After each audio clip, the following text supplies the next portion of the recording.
What's up, everybody, and welcome back to BPX After Dark, where we focus on the events, silos, and goings-on of the world of Blokpax. Each week, we'll spotlight the past, present, and future of Blokpax through community-driven conversation, interviews, and of course, that juicy alpha you know and love. If you're a fan of TCGs, digital collectibles, fantasy sports, or even pina coladas and getting caught in the rain, you've found your new must-listen programming. Blokpax is more than just a company. It's an incredible group of fans of cutting-edge tech, high-octane collecting, and supportive community. Broadcast live each Thursday at 6 p.m. Pacific on X Spaces, we are brought to you by Razz Digital. That's digital with a J. I'm your host, GT, and I'm here every week to be your guide through Blokpax. Tune in and come join the conversation. And without further delay, let's get on to this week's show. All right, everybody, this is Discord user Slappy White with Razz Digital. That is digital with a J. This is BPX After Dark, hosted by GT. And tonight, we're going to be going through the Blokpax Dash. We're going to be touching on a couple of important metrics around the ecosystem. We're going to start off talking about there's a lot going on in Blokpax this past week. We've got Eric, who's already on stage, who's going to be dropping a little bit of alpha. And then we're going to finish up with, man, I'll tell you what, GT is just, his creativity is that the Blokpax trivia game that he came up with it's a fun game to play. He's juiced it up with prizes, so you're going to have a chance to win things as well. So exciting time. And just a couple of bookkeeping notes for Radish is we do have the final week of fantasy football based on HTH. Still can sign up right up till kickoff. So if you haven't signed up, just head over to Razz Digital and you can find it on the fantasy page. Sign up for that fantasy football. It's also on the homepage. So GT, how are you doing? Slappy. I'm swatting at a mosquito and my dog is on my lap. It's crazy. It's emblematic of what I think this week was in Blokpax land, man. Woo! What a wild ride. Have you been able to keep in touch with all of the things that are going down? Well, as people will say all the time, it is a full-time job. It really is. And by the way, I have to share with folks is that right now, GT and I are simulcasting on video chat while we do this. And we also have Hawkwind on here as well. And so while GT's trying to swat mosquitoes, you have Hawkwind in a hat who looks like he's coming in from the North Pole. So I just love the dichotomy of the guy who looks like it's 40 below zero outside, and the guy who's swatting mosquitoes. It's great. That's the beauty of America, right? A real diverse melting pot of many different temperatures and people. But no, I'm really happy to be here and really excited to be able to kind of review, what was a helter-skelter deluge of all the different kinds of silos. And I know that there are a lot of people, myself included, who might not be privy to all of the things that have gone on this week. And so that's why we're here. We love to get a chance to review. We love to get a chance to talk a little bit about some of the things that are going on in the Blokpax ecosystem and space. And then, of course, we got to have a little fun. It's Thursday night. That's usually prime time for trivia night, pub trivia night. There it is. I am rubbing off on you, Slappy. I like that. I wish I could do it like you can do it. Well, regardless, we've got a full house here in the spaces, and you all are going to have a chance to win some wonderful prizes if and only if you can answer Blokpax trivia. Questions that I will be asking in a little bit. But let's just get into it. First off, Slappy, before we start, I have to ask you, there's a certain football game that's going to be happening on Sunday. What are you going to be doing for it? You going to be watching it? I will be watching it. We're going to be going, nothing crazy, going over to some friends. School night for both my children and my wife. What about you?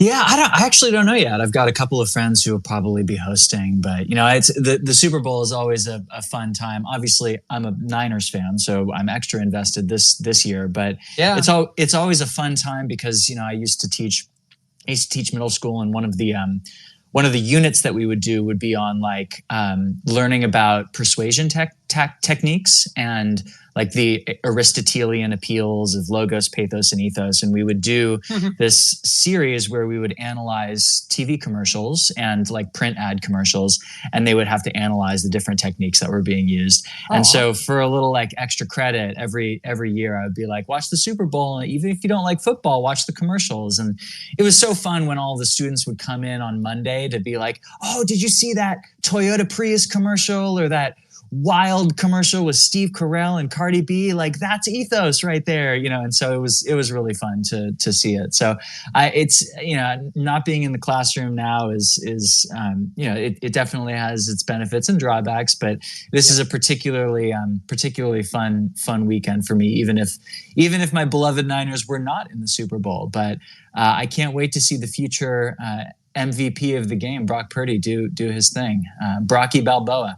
But yeah, so we got a lot to cover. So we should just go ahead and dive in. I do want to make note to all of the beautiful listeners out there who are listening live and also listening eventually in the podcast spaces. You know, Slappy reminded us that, you know, I want to really make sure that we have a pretty solid format for Blokpax After Dark, so all of you can kind of know what to really rely on and what to count on when it comes to content. I've got 3 sort of separate sections that I'm hoping to block every one of the BPX After Dark series into. The first is a little catch up because, you know, I love getting to hang out with you, Slappy, for a little bit, and of course our wonderful guest co-hosts who come on. Hawkwind, good to see you. And then, so that'll be Silo 1. Silo 2 will be the Blokpax Dash, where we give a little bit of a top-down look in terms of some of the silos. And then lastly, we're going to have the main event, some kind of fun rotation of things that we can do, because at the end of the day, it's after dark. We get to let our hair down a little bit. We like to we can have a little fun together. And so tonight is going to be one of those examples. We are aiming for 60 to 90 minutes per episode. We've heard some feedback. We know it's late on the East Coast. We want to make sure that you can digest this in one sitting and get some good sleep, either live or in podcast form. So speaking of which, we are releasing the podcast editions of each BPX After Dark show wherever you listen to podcasts. And please make sure to like and subscribe. That really helps us out. And of course, you can also catch us on X Spaces as a replay. So with that out of the way, let's go ahead and just jump into this week's catch-up. Big week in the Radish digital spaces, Slappy. Congratulations. You had 3 productions, including this one, which really dropped a lot of important alpha and information, and you hosted some really pretty awesome events. So props to you. You're building that media empire, my man. And, you know, we had, I think, none more impactful and important this week than, of course, focusing on the most expensive sale in Blokpax history. Yes. And that was Tito Machado's Miner 9999 to Alpha Trilogy for 10,000 USDC and $1.5 million BPX. $1 million. Million. Man, I tell you what, yeah, go ahead. Didn't you love that part where Alpha mistakenly called it dollars instead of BPX and started laughing? Yeah, that was great. And then he was like, Tito, don't get any ideas. No, I think honestly, fair price given the history, but and that would be coming from me who doesn't have that capital. But right. but then hearing Alpha talk about just how deeply, keenly aware of the history behind not just that token, but also the project itself. And hearing him talk a little bit about the importance of remembering the miners of Ethereum who really, spearheaded all of this, that, those are the shoulders of giants we're standing on right now, right? Yep. And I found that incredibly poignant. I found that incredibly important. And I found that just, it warmed my heart knowing that token is held in a wallet by somebody who really truly sees how important the history of what we are covering really is. Well, and I thought it was interesting is that I love the fact that Alpha said, I overpaid for it. And he said, this is, and it's partly because of the market, right? He obviously sees value beyond what he paid. Alpha's not a fool. He wouldn't do that. He knows there will be a value in the future. He knows the value is there. It just hasn't been recognized. And his whole point for overpaying now is that he knew that it sounded Tito was willing to move it. And so from Alpha's point of view is it was going to fall into the hands of somebody who would hold it forever, at least during Alpha's lifetime. So his point that he said is, this is my one shot. And are you willing to overpay it, right? It's that home of your dreams. Are you going to spend $5,000 more than the asking price because it meets every one of your needs? Or you're going to just say, well, the house is only worth $400,000. I'm not going to offer $405,000. So, or do you go for it because that's what makes you happy and you truly want? 100%. And what an amazing ambassador to our space. Alpha has been in this for the long run. And I couldn't think of a better new owner for that token. And I also think it's really funny that you think houses cost $400,000 here in the Bay. Here in the Bay Area, that's a used bathtub. I was thinking in my head, I was thinking about the audience, everybody, everywhere around. I'm trying to buy a house in Newport, Rhode Island right now. So trust me, 600, 700,000 as a starter home there. It's not the bed. Yeah, there we go. There we go. So must-watch video is up on the Radish Digital YouTube channel. Make sure to subscribe to that. Listen and watch the entire conversation between Tito and Alpha, commenting on the historical aspect of the collection. Really, really amazing. That was, of course, I would think that would be the capstone to the week, but that really just kicked us off. We have had an incredibly busy week of news coming from a lot of different spaces, to the point, and I've been away and I've been working with some students one-on-one, and so I haven't necessarily been in the spaces as much.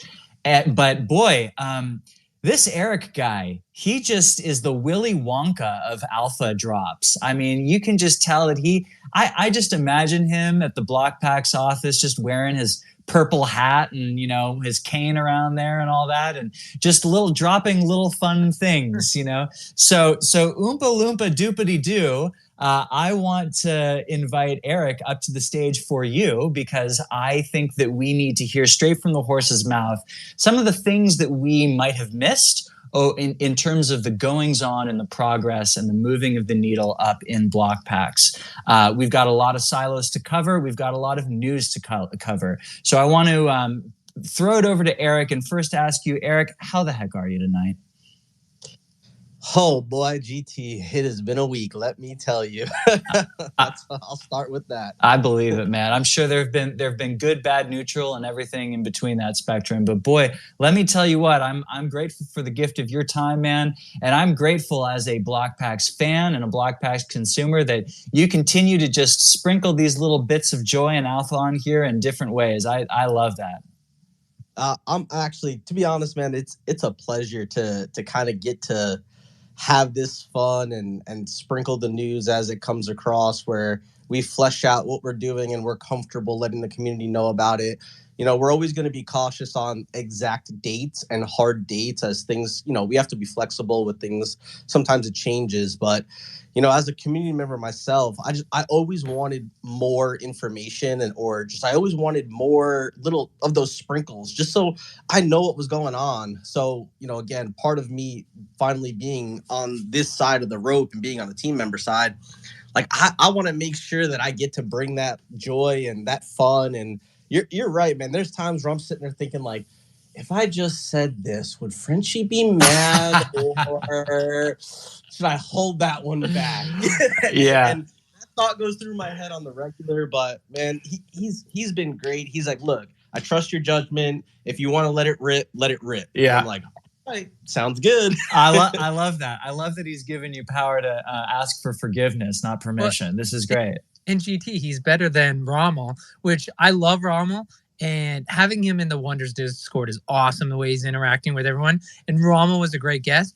But the reason why I don't like Rommel is that Rommel absolutely sealed his lips for BPX Break Room. Is that I don't think he knows our community. He's not Eric, right? He's not going to be like, oh, well, I crossed that line. All right. Hey, Frenchie, excuse me. who here doesn't believe that Eric is absolutely going to cross the line or hasn't crossed the line already with the amount of alpha he's dropped?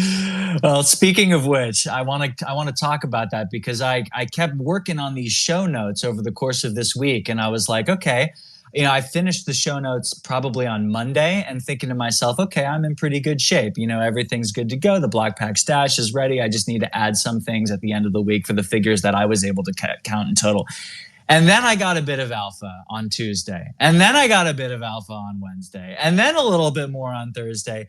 You're just hitting us with that trickle, man. And in the words of Bay Area legendary rapper E40, you sprinkle me. You keep sprinkling. This is great. So I want to ask you about a few things that I heard, and then wonder if I'm also missing anything. So first off, the categories that I have are Topps Living Set random happened today. Then I want to let's just go in that order. Let's start with the Topps Living Set random. How did it go? Did the random work out okay? I have to ask. Yeah, we were ready to roll on that, and we had to wait for 2 of them to get delivered. But the team did a great job getting them vaulted as fast as possible and into the marketplace for us. Nice. And then random went well. Engineer team took care of that, got it out to us. And, we've kind of implemented our new policy ever since the Santa situation happened with the prize list. So we will always work to publish a entry list the night before or the day before and give a community audit period for at least 12 to 24 hours before we actually push that random button. So smart. Make sure you guys keep an eye on that. Absolutely. I love that. I love that as a new mechanic for us. It also provides a little bit more buy-in with and accountability for us as well. Love that. Okay, so that was today. I believe it was on Monday. I was scrolling through Discord and I noticed that there was an OG who was about ready to let go of his account.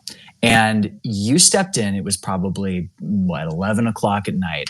And I want to quote you, and I want to see if you have any response to your own text here. But this is what you said. The user was like, "I'm going to be selling my account. I need to just let it go." And you said, "Sorry to see you go, but you may want to hold on for a minute because some of that old Razz spice will be returning in a new form as a part of an HTH tie-in.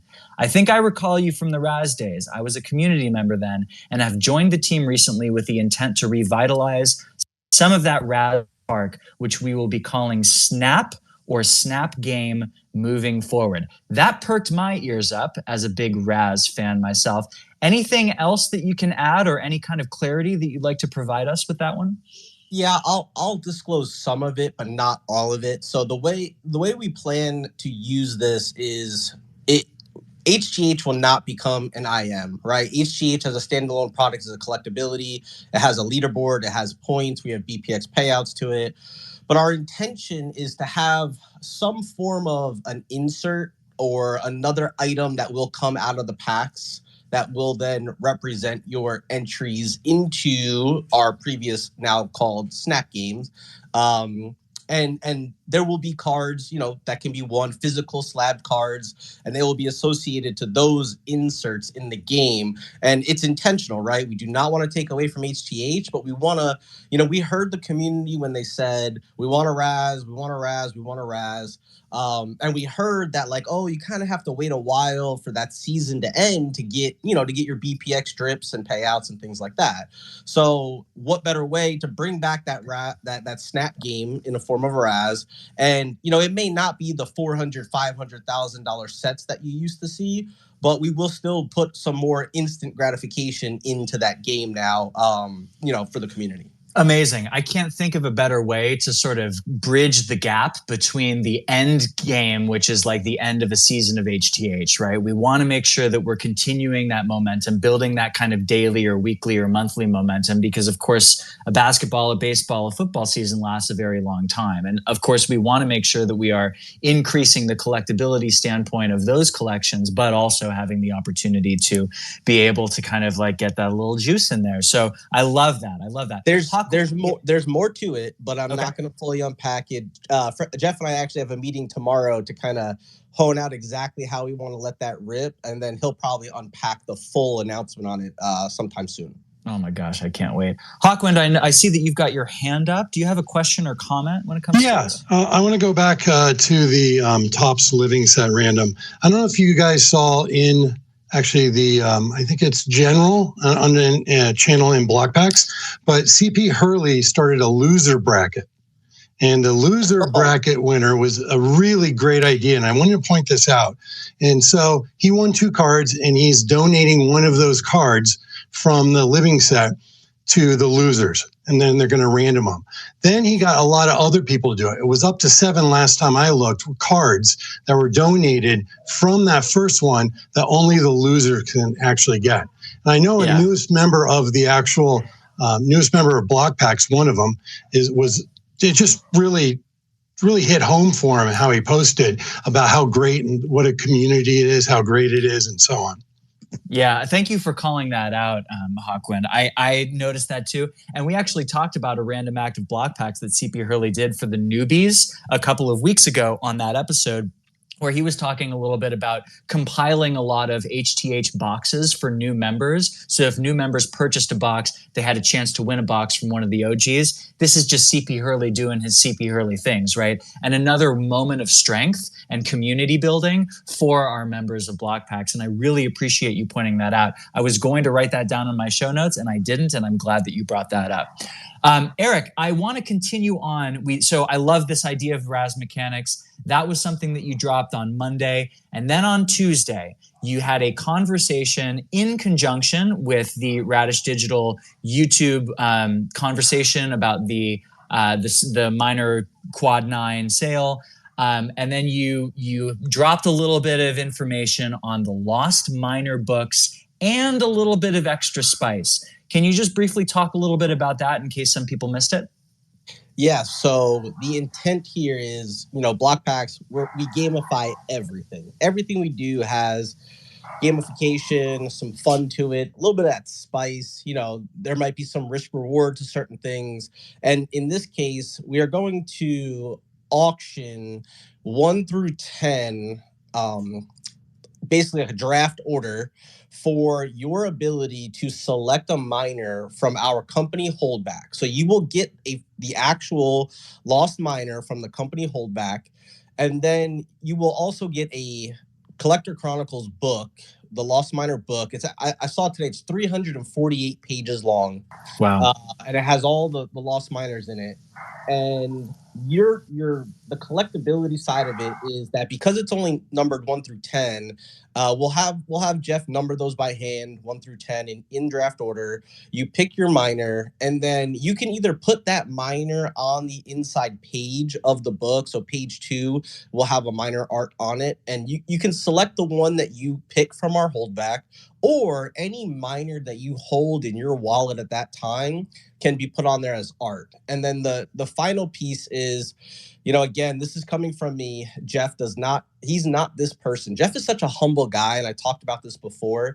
He's not one of those boastful people. He doesn't really want the limelight when it comes to what he builds. He really does work to give the credit to the team. But me as a collector and me as a community member said, if I was to get one of these books, I would want it autographed by Jeff. And so I twisted his arm, and he agreed that if somebody really wants one of those top 10 autographed, he will sign it. And Charles said he will sign them as well if people want. And if you don't want an autograph, isn't it true that Frenchie came to you and said, "Listen, there's nothing that would make these more valuable than my autograph"? That's what. To really use this, Eric. I'm gonna. At this point, don't listen to Slappy. I'm teasing because if anybody was at National, Tex Hooper is so proud of the fact. Eric talks about the fact that he couldn't get Jeff to sign an HDH comic. Tex Hooper actually got him to sign something, and it was only because Tex badgered him to death to do it. Frenchie absolutely hates doing this stuff, hates making it about himself. So the fact that Eric got him to do it is pretty impressive.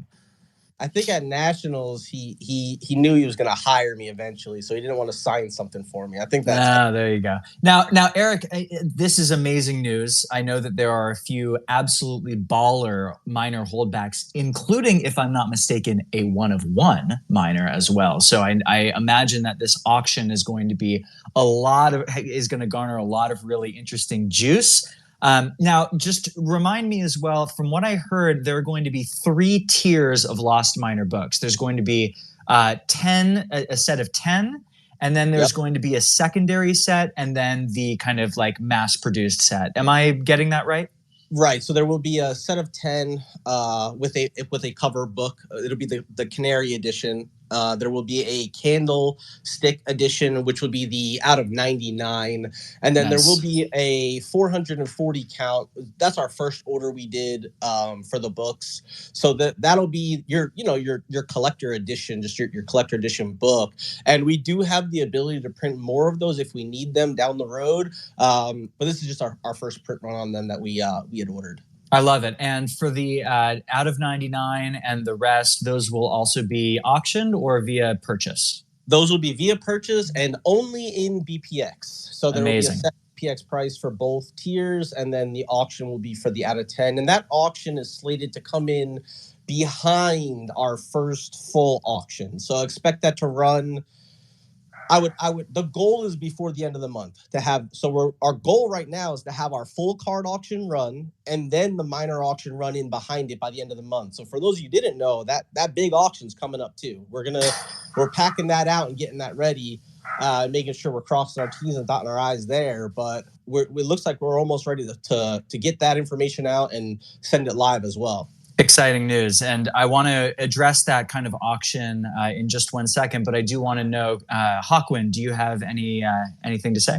Yeah. So we were at the National, and we were in the booth, and they actually pulled out the miner book. So there was one sitting there. So I remember we were going through it, and it was really cool to be able to find your miner in the book itself, and then see if your miner was just a thumbnail about yay big, or was it actually more called out within the book? And it was really fun, and how they organized each of the miners into groups is really good. And the book itself is big. It's a coffee table book. I know he said it. If you see some pictures of it, sometimes it looks more like a book for like maybe a college book, but it opens up nicely. The colors are vivid. The thing is really, really sweet. I can't wait to see it. I really can't. It's so exciting. It's something that I've been thinking about in a big way. So, and I appreciate that plug as well. So if you haven't compiled that BPX, I definitely suggest that might be something for you all to do out there in Blokpax land. Eric, on to the auction. You just mentioned that the auction, the new version auction is going to be happening very, very soon. Super exciting. I know Frenchie dropped a little bit of a addendum to the auction credit. Are you in that boat? Can you describe a little bit about what's going on with the auction credit? Yeah, so what happened was we felt like if you purchased your auction credit anticipating it to run back in September, the price of BPX at the time was 2.5 cents, right? And, if you knew, hey, they told us auctions are going to be September, and here we are. Obviously, we had some tech issues with it, and we've been able to iron that out now. So what we did was we compared the price of BPX to today versus the price of BPX then. And we said, well, if you bought your auction credit at that moment and spent it on the auction, you wouldn't care what the price of BPX is today. But because of the delays, we gave everybody a 25% bump. And even if you've already spent that auction credit, let's say you only had like $100 left out of the 400 because you've been spending it on our test auctions, you're still going to end up getting that 125. Well, it's $125 of 500 is the math that I'm doing. Wow. But you're going to get that 25% bump still on your auction credit, just of because of the delays. That's all. Jeez Louise. Hashtag Blokpax gives. I mean, just yet another way that you all are thinking really about the community, thinking about the consumer, and making sure to kind of, potentially not necessarily rectify or fix, but just provide a little bit more of a bonus for people, and in that continues to kind of feed the ecosystem. So props to you. And we're not done, Eric. And this is amazing. We talked a little bit, and I noticed in the Discord that you were spitballing a little bit about baseball color pops and drip tokens. And I'm going to say that I actually, this is where, and this is not just me playing dumb host, I need a little bit of a walkthrough in terms of the baseball color pop points, I noticed that you were mentioning something about drip tokens as well. Can you walk me through a little bit about what's going on with the color pops and when those points and those totals might be released or something like that, and then talk a little bit about those drip tokens? Eric, before you get to that, I don't know, GT, if you saw the comment from Petrarca, because it could dovetail with the answer. Petrarca says BPX strips used for books or new baseball HTH boxes. So kind of tying the drips and the baseball color pops and everything. So just either incorporate it, Eric, or maybe answer that after. Yeah, I'll touch it at the end. But I'll start with, so the BPX drips themselves, obviously it's going to be in the marketplace. So whenever you claim your BPX strips, you will not have a gas fee anymore like the old ones. So that's going to save everybody a little bit extra as well, because you can come in and you can claim daily, weekly, monthly. You can let it accumulate till it's fully matured if you wanted to. But the BPX strips will have a daily emission from them. So you can go in and claim them every day if you wanted to. And the way it's going to work is the color pops will each have their own, BPX drip associated to the color pop. If you sell the color pop, you lose the drip. It's all going to be tied in together. The leaderboard points, so your season-long rewards and those points will come as an individual trophy for what looks like right now each sport. So you're going to get a baseball leaderboard trophy, you're going to get a football leaderboard trophy, and that will be its own asset that represents that drip. And then again, back on the color pops, each color pop you own will have an individual one. So if I have a Botto color pop, which is 404,000 HTH points, every Botto color pop I have I will receive the corresponding amount of BPX drip tokens that correspond to however much BPX I will get for a Botto. And then separate from that, I will also be receiving another drip as a way to commemorate where I am on the leaderboard? Yes, but the thing to remember is the tie-in should be an interface for the color pop. So your color pop's going to have like an interface to interact with to claim your drip. Whereas the leaderboard one, we have no way to give you we need to provide you an asset of some kind. So got it. When they talked about the trophy, I haven't seen this yet, but the trophy itself, I assume we're going to make some type of art for it. And it'll have a trophy looking item. And then that will represent your point strip for your leaderboard position. Like whatever, how many ever points you had equal X amount of BPX. Got it. Okay. That you will then claim it as if that was your color pop, but it's really all your points for the year. Got it. Okay. Sorry, for the sport. Right. So it's sort of like a part to whole kind of thing going on there. Excellent. That provides a little bit more clarity for me, and as somebody who definitely stashed away a lot of color pops, just trying to figure it out, especially since they're not showing up on the leaderboard. That's going to be really exciting to get that final grand reveal, which is going to be awesome. Yeah, go ahead. I was going to say, and to Petrarca's point there, we have mulled over the idea of taking color pops that are not taking drips that are not matured, maybe at a reduced rate. The hard part is on the tech side. We haven't figured out a way to do it in a smooth way. So as of right now, I'm going to say no, we won't be taking them. But that doesn't mean that Jeff doesn't decide or figure out or have the engineer team figure out a way to take it easily. So I would say more of a not yet on that one, but it is something that we're trying to mull over on how we could use it for the community. Nice. And one more follow-up question from Petrarca before I throw it over to Hawkwind. He asks in the X Spaces chat, does the color pop drip, will it only mature at a set period of time, or can I take half out and then sell, and then the next person gets the other half? You should be able to claim daily, and then you can sell whatever is remaining whenever you want to. Okay, so it's prorated, and then at the end, if I've cashed out 20,000 BPX out of 40,000, and then I sell that token, it will provide 20,000 to the next person. Excellent. That's super clear. That's I'm loving this. This is spicy. Hawkwind, over to you before I'm going to ask pretty please for Eric to drop maybe a little alpha. Go ahead, Hawkwind. Yeah. So, Eric, I have a question for you. You mentioned that it's going to be on the BPX Blokpax platform coming up for the drips, right? That is correct. It'll be in the marketplace. So, how about for us that have the drips already going but haven't matured yet on the OpenSea? Haven't thought of that. I don't. It's something I can take back to them. What would your ask be to move them in? I'll tell you right now. So I have 15,000 claimable BPX from drips, and when I go to actually claim it, it says it'll cost $76 worth of ETH to transfer it. Okay. So you can see where it's essentially, I know ETH will go down. I'm sorry, the gas price will go down if you do it not at peak times, but I've been looking now for probably 20 times in the last 3 months, and it's always been high. It's not worth taking out. Yeah.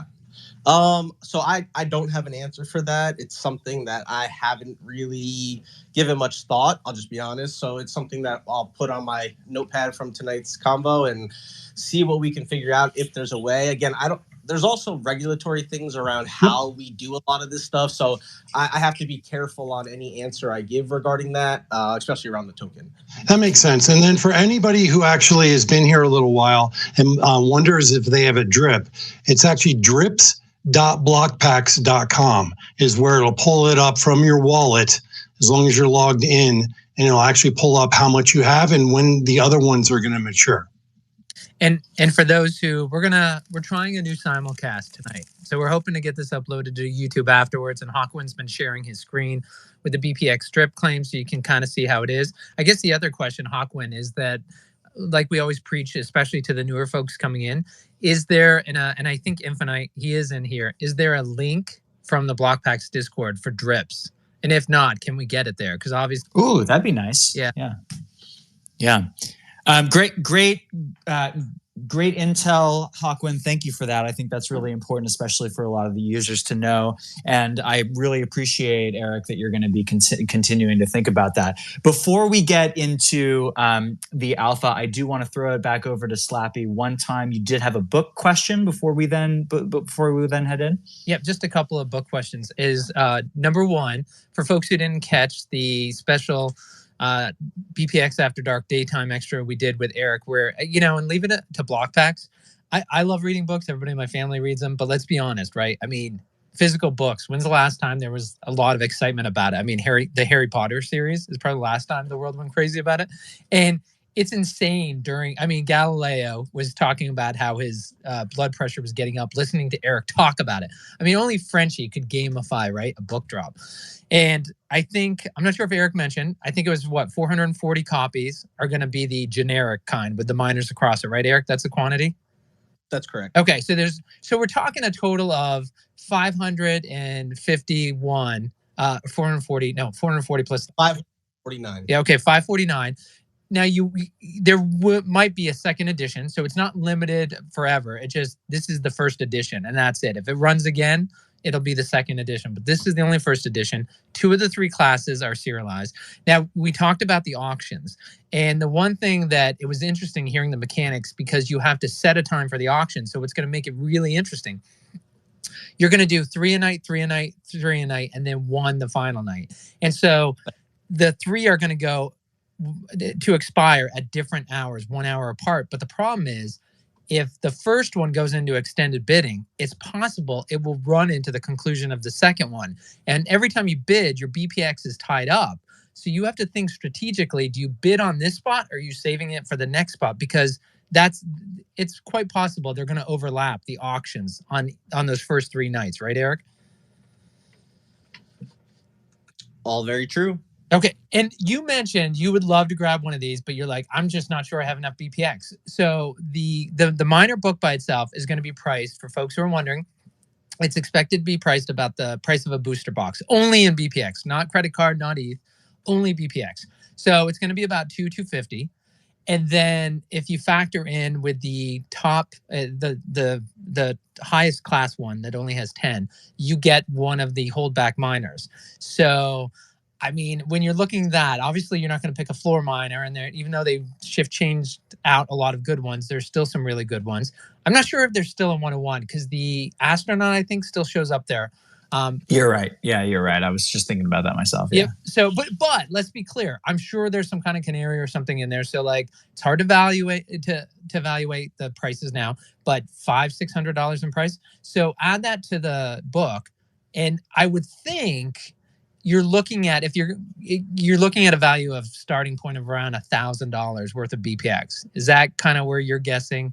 And you're talking, and we've got you as a community member, Eric, not as a Blokpax team member. It's like you who would love to have one of these books who doesn't think you have enough. Where would you guess the floor is on these things, these 10 spots? Wild guess. So I won't speculate on price, but I'll tell you, I'd pay $1,000 for one personally, but I won't speculate on what I think other people might do.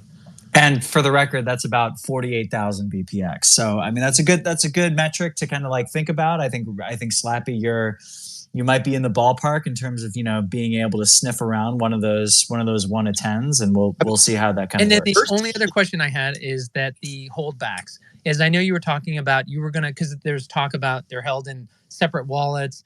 And so to see them, and I know that what's his name, who used to have the great community member who built that site with all the miners, is that how can we look at the holdbacks? So we know, hey, I might not get this, but like, in other words, you could look at the holdbacks, look at the top 10 miners, and you could say, yeah, even if I get number 10, I love 10 miners that I die for. Mm-hmm. So what's the status on that, Eric? Us being able to see the holdbacks? Yeah, I have to get with Infinite with that because I actually don't know the exact place to look at the holdbacks. I was looking at the list that the community member had built, and I know there are some that have been removed from that were done during shift change. So not sure what we need to do to get that updated or find that information. But my goal is to get that put together with Infinite. Nice. We'll figure that. Nice. We'll figure out or find where we can get that information. Obviously, we're going to need to work hand in hand with the 10 people who want them. So, we can work on that as a one-on-one basis as we go also if we need to sort that out. I love the fact that you've been dripping all of this. This has been a great review for me as somebody who's missed a lot of these core bits of news that have happened this week. And in classic BPX After Dark form, shout out to Jamps. We've been going a little bit over. But, before we move on to I'll quickly go through the Blokpax Dash. But before we do, I want to just say that I've been a little bit jealous this week because Tex Hooper had you on, Eric, and you provided some really wonderful information. And then Gen Con had you on, and you were dropping even more alpha. And then I was thinking to myself, where's my seat at the table?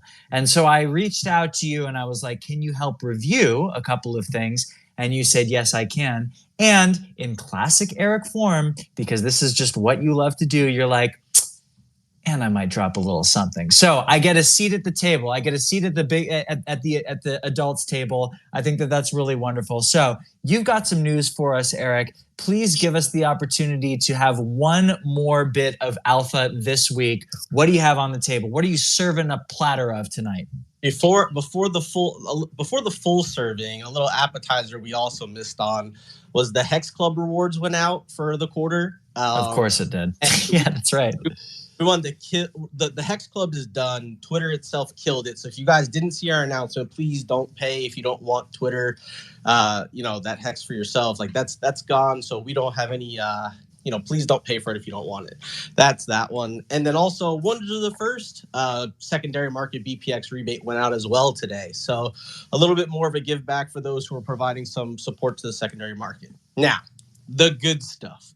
The one that I came here for that I'm most excited about. I'm more excited about it than the book. Oh. And I've been saving this one for a good moment. So GT, you might be getting the cream of the crop. This is the EricS nuke of the week. Okay, drop a bomb on me, baby. So the way we are doing the miner book, we have a little something for everybody on the other side of the Blokpax community. In the Wonders of the First World, what if I told you there is a way that I can guarantee 9 people get to put their character proof into the first existence set? Oh my God. So a guaranteed opportunity to have a wonder that you own placed in the first playable sets of Wonders of the First. Correct. So this is how it's gonna go. We are going to auction 9 spots. We will run the auction next week. It will be our first auction that we run. It will be the Wonders of the First character spots that go in to the existence set. Each orbital will have 1 spot that gets auctioned. If you bid on that orbital and you win, a character that you pick from your collection has to be from that orbital. Whoa.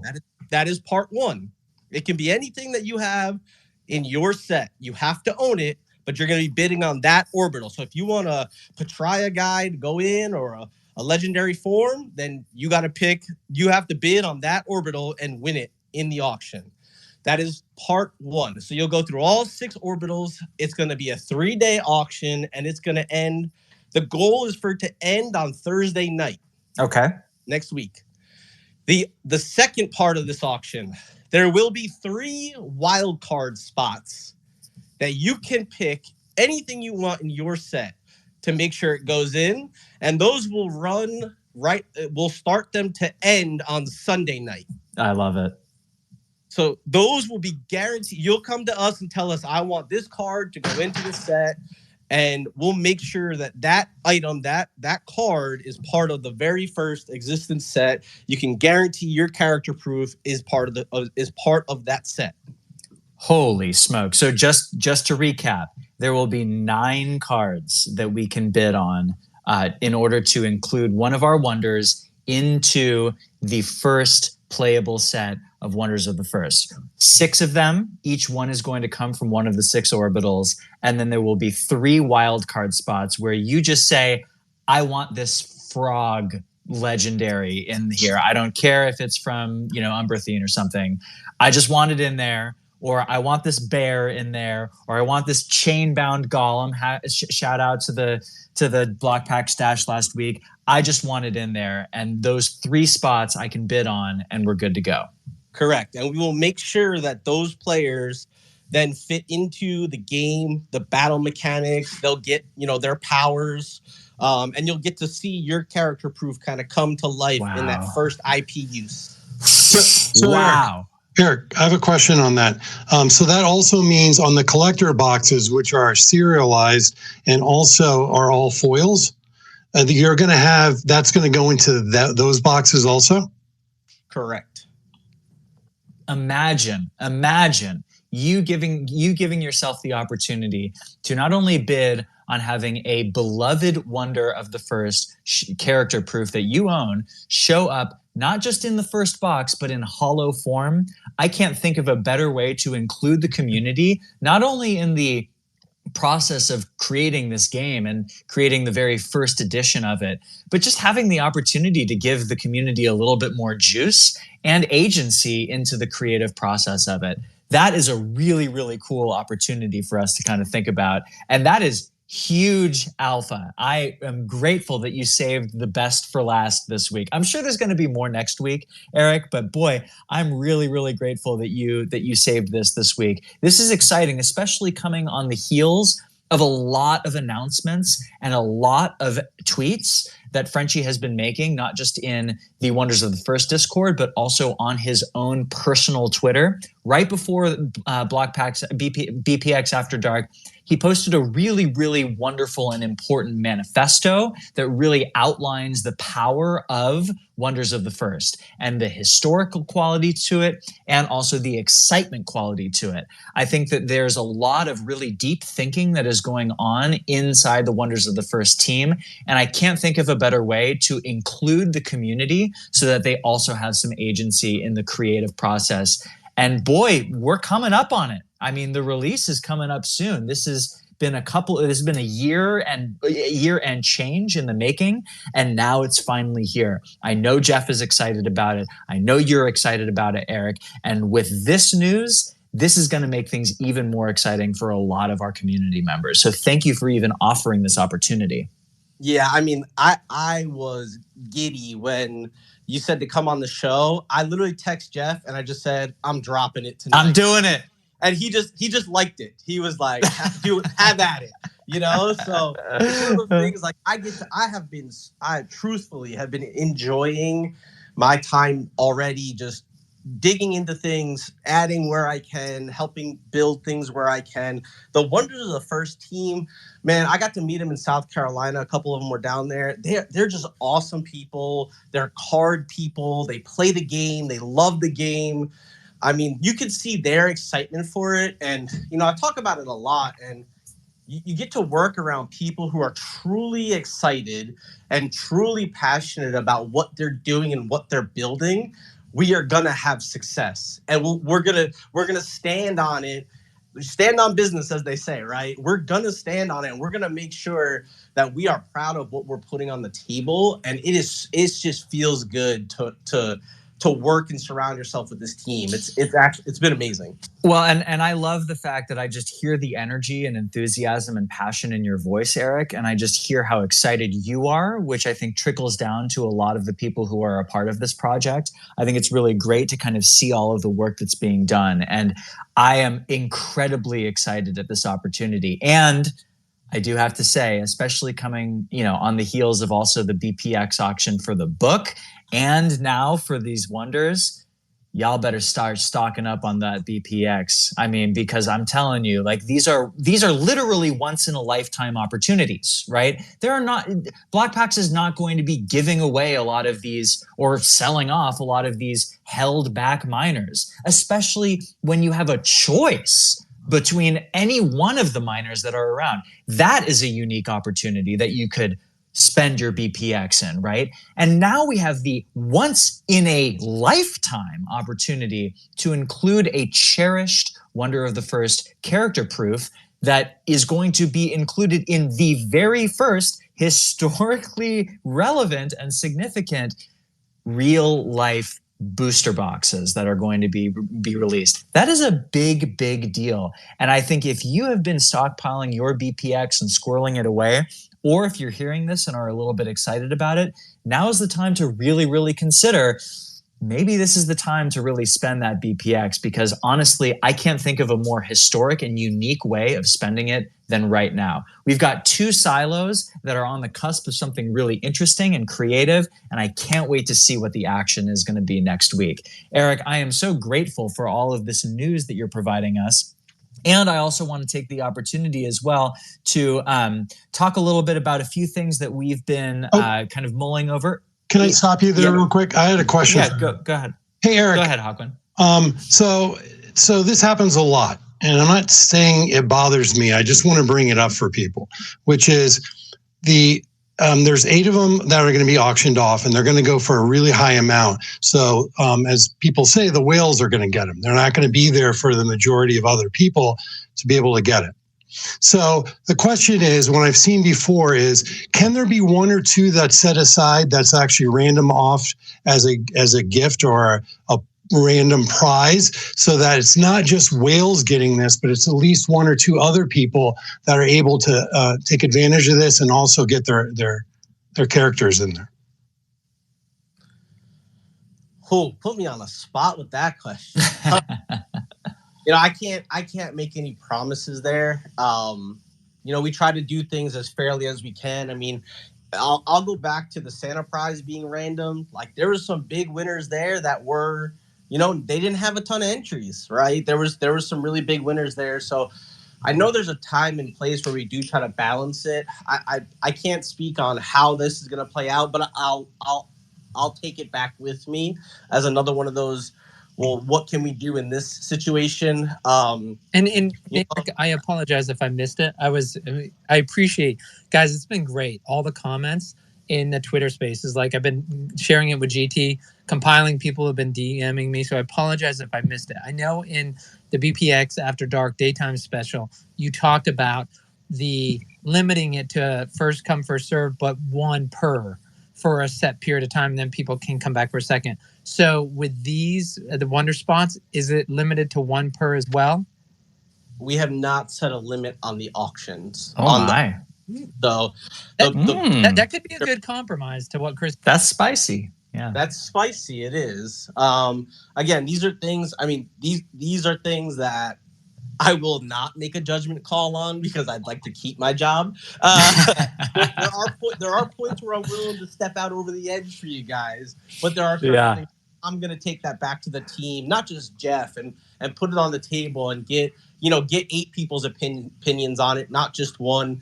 And we'll kind of see where that lands and how it feels, and maybe when we unpack and do the full announcement, I'll see where we land on that. Let me just point out one thing. Blokpax has done a phenomenal job over the years of doing weighted stuff. So in other words, a whale has 100 different proofs. They get 100 spots. But Joe, that only has 2 proofs, will get 2 spots. So the whales got it in their favor, but Joe can easily win it also just because of the random. Mm-hmm. You've done that over and over and set the precedent for that happening. And so it would be awesome. Auctions themselves aren't like that, but it would be awesome if something can come in so that people have the opportunity to be able to get it and follow the precedent you guys have set all along, which is everyone has an opportunity. Everyone. Yeah. I hear you, and like I said, we'll work to come to a conclusion there, and we'll when we unpack it, I'll see what we can do. A couple of other thoughts that I've been hearing from community members in the X Spaces comments and also on Discord, talking a little bit vis-a-vis the auctions as well. Discussing and thinking a little bit about the shark utility passes, and then the question of. I guess this would also be a question for you. When will the 25% bump in auction credit be given? Will it be happening before auctions start up again? Is that something that you can address, Eric? Sorry, I missed that last piece. So Chicago Collector asks, when will the 25% bump in auction credit be given, and when will auctions start up again? So the 25% should be being pushed out either today, tomorrow. I know they were working on that. So it will happen before the auctions begin. Yes, and amazing. The auction we run should be for next week for those for those spots on the Wonders of the First character. Nice. So it should. I mean, the goal is hopefully to send them live Monday, Tuesday with an ending. It's a 2 or 3 day auction. We'll have them end on Thursday night for the orbitals, and then the 3 wildcard spots would be ending on Sunday. So, we'll see what we can do, right? That's the first week of the auctions, and then full auction hoping to come in the week behind that, and then Lost Miner book the week after that. So, I mean, that'll take us right into the end of February, and before you know it, it'll be some HTH pre-sale action maybe kicking in. Amazing. Oh my gosh. March 28th is baseball season, and we fully intend to try to rip on the opening day of baseball. This is not just a roadmap. This is an Autobahn, baby. This is, I mean, if you're thinking about getting into the various ideas and aspects of BPX and Blokpax in general, this is the time to do it. I want to point out a couple of things before I let you go. Gosh, we've been running a little bit over, but you know what? This has been spicy. So, hopefully Slappy, you can get a couple of good sound bites out of this one and video bites. I do want to point out, we asked Infinite about drips. He has pointed out that there is already a link already in terms of seeing what your drips are and how they are accruing. You can go under Blokpax and then go to the services tab, and you can take a look at that. Also want to shout out CP Hurley for pinning some very, very amazing holdbacks that the Blokpax team already owns, including a crazy awesome gas mask miner and also a beautiful green hoodie with a white beard and a white, what's that trait? It's not a canary. What's the white bird in the background? It's beautiful. Yeah, it's aesthetically amazing. Yeah. That would be the one for me. Or the blue hoodie with the diamonds in the back. That'd be nice too. So there are a lot of amazing miners for us to kind of check out. That's something to take a look at. And then lastly, Eric, one more question for you. We were asked if there is a planned design for those leaderboard trophies. Like, will they feature top HTH points earners? Talk to me a little bit, if you can, about the kind of design for those leaderboard trophies. I anticipate it looking like a trophy itself when we talk Nice. about it. We will have, we have graphic designer who does a lot of that work. So we give them concepts and they give us beautiful completed things. It's not one of those things where I'm sitting there working on drawing it or up with it myself. So amazing. Eric, I am so grateful for your time. Hold on. You make me a great host. Yeah. What's up, Slappy? I have one Last other time. question. So it's Tech Super and I are like two old men who argue about this all the time about calling it season 1 or season 2. What's really hard, one, BPX was paid out, but we're in season 1 of HTH. So it gets confusing when people say like, when's season 2 going to be over? Because of course, when you take the snapshot, right? It's not going to be just for HTH. It's everything that's covered. So is season 2 the one we're in right now that's going to end for the snapshot? Let me ruin it for all of you. It is season 2A in my book because we have football and baseball, and then it'll be 2B when basketball and all the other items are included with basketball. There's parts to this whole. Wait, and then the next alpha that Eric's going to drop, he's going to tell us when the snapshot is. And you said it's when, Eric? I meant you told us you would. I'm kidding. You really did. But... No, I will say the points. We intend to announce the points after the Super Bowl. We've said that all along, but we will not be making any promises on when those drips will hit wallets yet. We have to go through building that and finishing it. You're announcing the points after the Super Bowl, but how soon after you don't have to give us an exact date, but how soon after the Super Bowl should we expect the snapshot? 2 weeks or 2 months? Which closer to which? It may not even be a snapshot. We just intend to inform the community like what that BPX per points looks like, how many BPX is going to be in that total distribution. I would say confidently within 2 weeks after the Super Bowl, I could say we should feel pretty good about at least giving out that number, but not a snapshot date. Cough twice if it's next Wednesday. No, I'm just kidding. Eric, you are the absolute best. Thank you for hopping on for a extremely extended period of time. We are grateful to you. And shout out as well, lastly, before we leave, Petrarca just dropping some absolute bombs on the comment space. He says that he canceled his family vacation so he could spend more BPX. Or no, it was Galileo. Here's what he says. I've decided to cancel my family vacation to buy BPX. Please don't do that. I cracked up when I saw that, but please don't do that. Go wherever you want to go. Eric, you are the absolute best. And that concludes the catch up, which I was expecting 15, 20 minutes. It lasted an hour. So that means I have to go through the Blokpax Dash very, very quickly. But boy, oh boy, there was some amazing, amazing bits of alpha and information that Eric provided us. And we are incredibly grateful to you, the listener, for providing incredible feedback, questions, and comments to everything it is that we just discussed over the last hour. We are grateful to you, and we hope that you continue to interact with us either on the Blokpax Discord or on the Radish Digital Discord. You make this community special and amazing. Slappy, over to you quickly. All right, just get in the folks' comments quick who are in the community, in the space. We appreciate you being here. We know not everybody wants to come up on stage. Of course, you're all welcome to come up and make your comment or ask your question here. Loco4, I just got 3,000 BPX today, so I'm ready to bid. Who wants to auction me a minor auction book for auction credit? You've got Rooktis saying, hey, Eric, when you meet with Frenchie tomorrow about Razz, ask about Shark Utility Mint Pass. Thank you.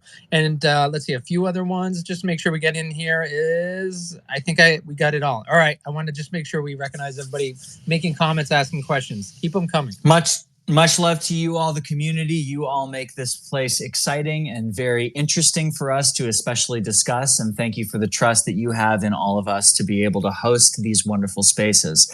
Let's go ahead and move on to the Blokpax Dash. I will keep this quick because we do want to get into the main event before things get too late and I turn into a pumpkin, even though I'm still on Pacific time. So we are going to do our weekly segment called the Blokpax Dash, where we highlight the sales and activity from around the main silos of Blokpax. We'll give you a quick hit of the activity. maybe talk about one or two highlights, and then focus on one or two undervalued or interesting items that I would like to have if I had the capital. So we'll start with Wonders of the First. As of course we were just mentioning, there is a big week for Wonders of the First. There have been a lot of ideas and things that have been happening, and some onboarding of some really wonderful and new members. So welcome to you all in the Wonders of the First Discord and in the Blokpax Discord as well. For the character proofs, 10 sales happened this week. Last week was about 14 sales, so relatively, sitting at that kind of volume right there. We have a current floor price of 0.079 ETH, and 1% are listed. This week's sale highlight, I fervently believe, is the Milvek purchase of Ursoc Stout Paw, a super badass bear, which Milvek bought for 0.14 ETH, slightly over the floor price. It is a cool, really menacing bear that I just loved. I think there are a lot of dark kind of, creepy sort of looking characters that are in the character proofs that are sitting at the floor. Ursoc Stoutpaw is this really, really large, imposing bear that has a really menacing look on his face. I just loved that one as well. I want to highlight and point out Snowball Smithers at 0.3 ETH. He is currently up for sale. He is a trip and a half. Think Rocket Raccoon from a particular Marvel series. But so he's wearing that kind of like leather and he's got this kind of like weapon, but he's a cat. He's a very, very adorable cat. Snowball Smithers would be my play for the character that's kind of like out there. He's sitting there at 0.3 ETH, and he's both really cute, but also kind of a badass as well. So shout out to Sunny428 for putting him on sale, or her on sale. And he's just an absolute, I giggled when I saw Snowball Smithers. Bit of a reach in terms of floor price, but who knows? I mean, given the fact that Eric just dropped this really interesting and important alpha, you might want to purchase Snowball Smithers for 0.3 and throw them into the very first inaugural in real life card set that Wonders of the First is going to be dropping. And I want to keep it going, GT, but Sunny's in the audience, so I invited Sunny to come up here. Sunny actually it's a he.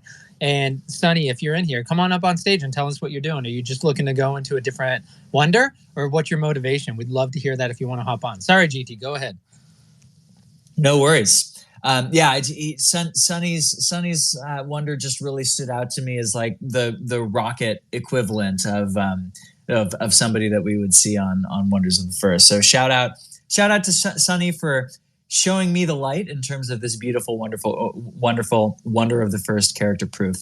Let's quickly move on to Lost Miners.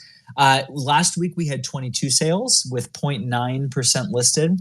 This week we had a few more. A lot of them were some WETH sales, but there were some really wonderful ones that ended up happening. A 0.1 ETH floor price with 0.9% listed. I don't think it's ever eclipsed more than 1% listed.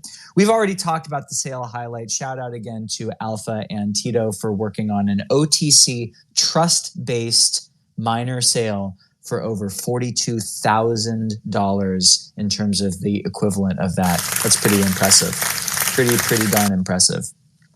I want to highlight one in particular that I thought was really super clean. Miner 2566.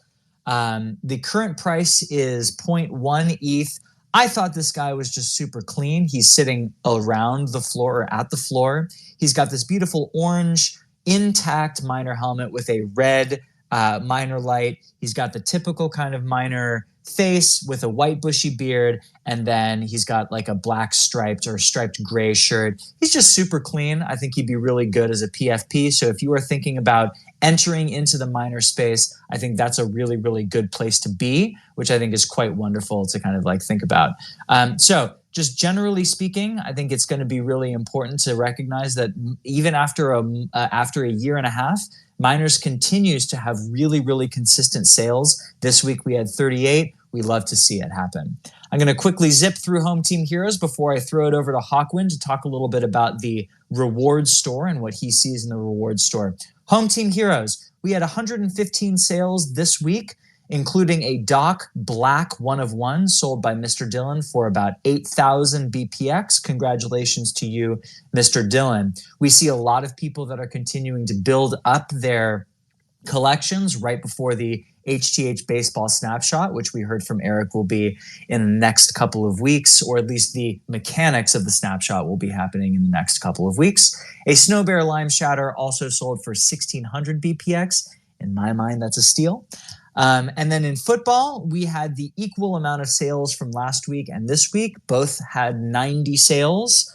A Bison White Shatter for 5,000 BPX was sold, which I think is really cool. There was one unrevealed, sold for 13,000. And unsurprisingly, the main color pop sale this week was McArmy Knife. There were 3 1X McArmy Knife color pops because, of course, he may be the MVP this Sunday. But relatively speaking, he is one of 3 players who are still active for more HTH football points. So do make sure to continue to check in on the HTH football Blokpax marketplace, because McArmy Knife, Merlones, and Yeti are still all eligible to earn a little bit more points for their work in the big game this Sunday. Lastly, we saw significantly fewer sales in basketball this week. We still had 275 sales this week, but I'm noticing that we have lower sales this week, but higher purchase prices. People were buying common sets last week, and now they're looking for their rainbows this week. We had a Shy Step and a Fungi White Shatter, both selling for 15,000 BPX each. And I think that really speaks to the diversity of collecting within the HTH community. You can try to purchase a lot of different commons for your sets and build up points that way, or you can build your rainbows by really taking the plunge and buying those more expensive HTH cards. This week, it just so happened to be the case in which a lot of people were buying white shatters, orange shatters, pink shatters, and a lot of golds. So you can take a look at the activity that was going on right there. Those are generally the silos that have been going on with the Blokpax ecosystem. But of course, do not sleep on the reward store. If you've got the BPX or the store credit to spare, do make sure to check it out. And Hawkwin, before I throw it over to you, I'm not much of like an IRL card guy, but man, I just love the diversity of the reward store. I really do. I noticed that this week we had a couple of sales with a Pokemon Scarlet Violet box, like collector's box. We saw a Larry Bird Panini National Treasures sale. We saw a 1960 Topps Willie Mays sale. We saw a Josh Allen go. I want to just hear your take about what your perspective is on the reward store. I know you look at it a lot, and I want to hear a little bit about kind of what you're noticing about the reward store. Yeah, I've bought quite a few off the reward store since the beginning. I just want to make sure everybody knows where it's at. It's blokpax.com. And if you scroll down on the main page about 1 or 2 scrolls, you'll see reward store. And then you click on that. It says all rewards, and it'll show you all the ones. Now, on the left-hand side, it'll say listed, all, and auction. Just click on listed. Otherwise, it'll try to load a butt ton of actual cards, all of them, and it might slow down in computers. Finally, what I do all the time is it defaults to a sort of price low to high. If you click on it and then change that to recently listed, you'll actually see what the newest ones are. For instance, there is one from Tag. I have not seen this before. It must have just gone up. So it's actually Tag is a new grading card company that uses a computer and more precision. And that's up there of Julio Rodriguez, actually. It looks pretty nice. It's the Cosmic one from 2022 from Topps. So go ahead and definitely do the recently listed as your sort. Just note, if people change the prices, I'm not positive, but from what I've seen, I think if the price changes, it gets put up as the newest listing. So it's not always the newest, but it could be one that actually changed price. So what I do is pretty simple. I go and actually, let's see here. The first thing I do is make sure during the day that I look, I actually go to coinmarketcap.com. And in there is BPX and what the current price is in USDC. So right now it's 0.021. And so I take a look at that and I times it by the actual BPX that it states in the rewards store for what something's selling. And I find the true cost of what it is, not what it says below it. Because as some of you know, and if you're new, you might not, that was a set price that they're using that was at 0.35 for BPX, I think, and it's really at 0.21. You could buy it off other people within Blokpax community, the BPX, or you can go on Uniswap and buy it. And if you buy it, it's only going to cost you that 0.021. So if we just do one of them, which is the newest one from Julio Rodriguez, it's up for 9,995 BPX. And you times that by 0.021. The real cost is $209, not the $387 it says on the website. So I think that turns a lot of people off because they see that price below and say it's way over comp. But the reality is, if you just went and bought BPX, it would cost you only $209 for that. So I'll show you. I'm doing this on Spaces also while we simulcast. I'll show you some of the ones that I bought. So a little while back, I actually this was about 23 days ago. I bought a few, and what came up actually was the 2017 Fleer Ultra Royal Foil Marvel cards, and they've come up in the past, and they were set roughly at about $40 to $60 each. They were mostly PSA 9s, and when you look actually at the pop report, which I do all of this investigation before I buy anything, you'll see that there's sometimes I've gotten the only one at the pop. When they pop. Pop is what? Population report through PSA, because these are all from PSA grade. No, can you explain population report for people who don't understand the card industry? Yes, population report is pretty simple. They actually keep a running tally of all the cards that were graded, like the Ultra Spider Woman, with that specific card. And they actually have a 1 through 10 scale, with 10 being perfect, PSA 10. And they tell you how much has been graded in each of those different gradients, like PSA 9, PSA 8, PSA 7, and then what the total is. So for instance, there was one that I had was a PSA 9, and it was the highest one, and there was only 2 of them. So I had one of the 2 bought through the store. So I bought those for about 40 to 60 real dollars. Again, not using what's posted as the dollar amount on the site, but going by BPX amount. And I just sold one actually on eBay for $169. It was about 2 days. Nice. Nice. So those are also numbered to 100. And one of the challenges with the reward store is it doesn't show you the backs of these cards. And it also doesn't put in the title if they're numbered. This is a tip. So you can do your own research and find out it's numbered, thus more limited and potentially worth more. So that's one thing that I take a look at is I found that out. I didn't know the Fleer Ultras were out of 100. And so that was pretty sweet to actually see.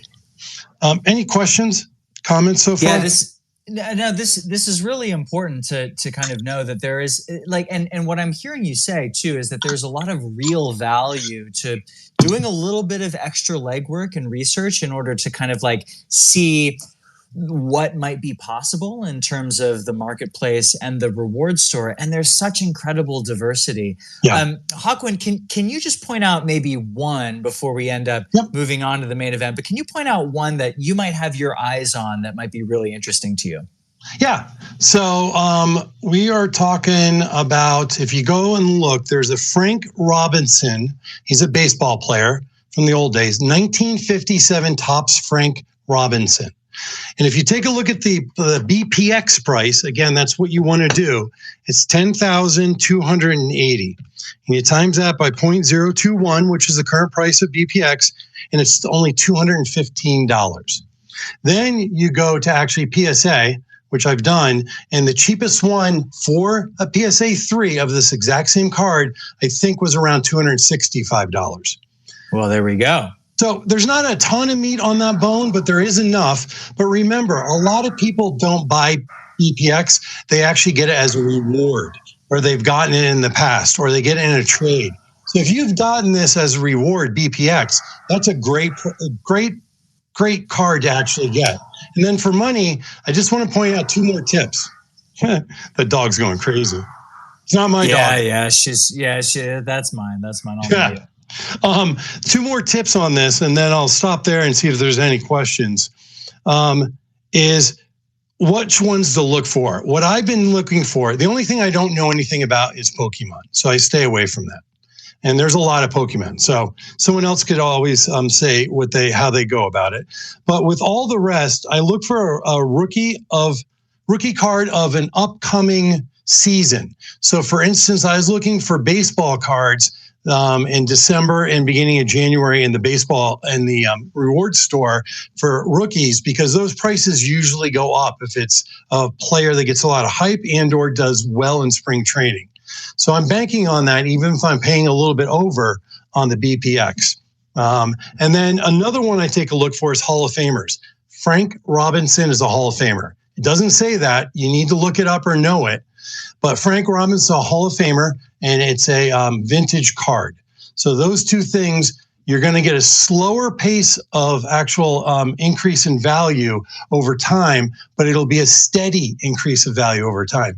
If you take a look at all these different Hall of Fame old ones, like from the 70s and earlier, especially the 1965 and earlier, you're going to find out that the price is a nice little upward trend on the actual chart.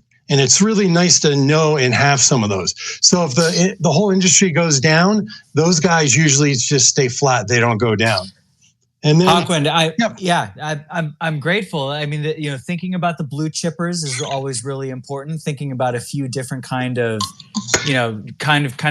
exciting kind of maybe risks out there, and diversifying that portfolio. And I think the BPX reward store is the place to do it. I think, figuring out, and obviously you have a model for the value that you're providing and the way in which you're calculating this. I think this is really sound information, especially for some new people who might be thinking to themselves, can I find some value in these IRL cards? And the answer is yes. There are so many different avenues and opportunities for BPX to be spent, as we've obviously learned this evening, and getting the chance to kind of do that is really important. I do want to make sure that we're under the 2-hour mark. So are there any just final comments that you'd like to make, Hawkwind, before we just sort of move on? If I might just add, if anybody has questions for Hawkwind, send them to either GT or me. We'll ask them and he'll answer them next week. So get those questions in for Hawkwind. He can answer them next week. And Chicago did mention in the comments, he's willing to grade and give you advice on any cards for 525 BPX per card. But thank you, Hawkwind, GT. Let's get to the next segment. All right, let's do it. So Hawkwind, thank you so much for your time. Really appreciate it. You're welcome. Really appreciate your expertise. We're grateful.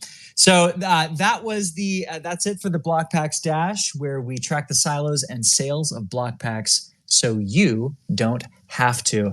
I was aiming for about 60 to 90 minutes this evening, but we are now at the main event, and I will make sure to keep this exciting. And of course, you all have been waiting for this for the last 90 minutes or so, or 80 minutes or so. But let's just go ahead and move on to the main event of the show. BPX Trivia Night, everybody.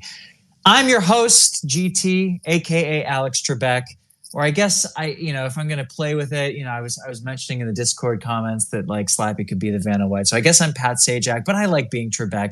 I was on Jeopardy once, so I got that going on for me. So I really kind of focus more on the Jeopardy aspect of it all. But with that in mind, stop. All right. What? It can go 2 hours if it has to, or it can go whatever.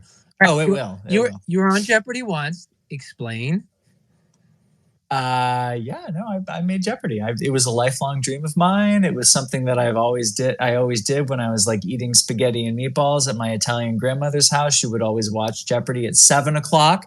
I know some people watch Jeopardy at 7:30, but whenever my mom was teaching, I would always go to my grandma's house and have a great time. And it became a lifelong dream of mine to be able to come on to Jeopardy, and I did. It was a lot of fun. Was it Alec Trebek or was it?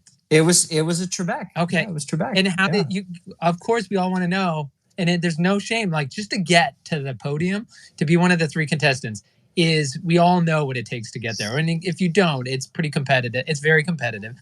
There's a test. There's a preliminary test that you have to take, and then if you get enough questions right, you get to go to a like in-person audition with a bunch of other people. Yeah, well, we all knew once you had the interview you were going to be on because you're GT, just like you're great. Oh, thank you. Great there. All right, so tell us, what place did you finish and how much did you win? And again, you can just be on a roll. You cannot be on a roll, so no one's judging, but we have to know that. We have to get that alpha from you. Don't expect Eric to give it. Second place in my round. It was a tournament.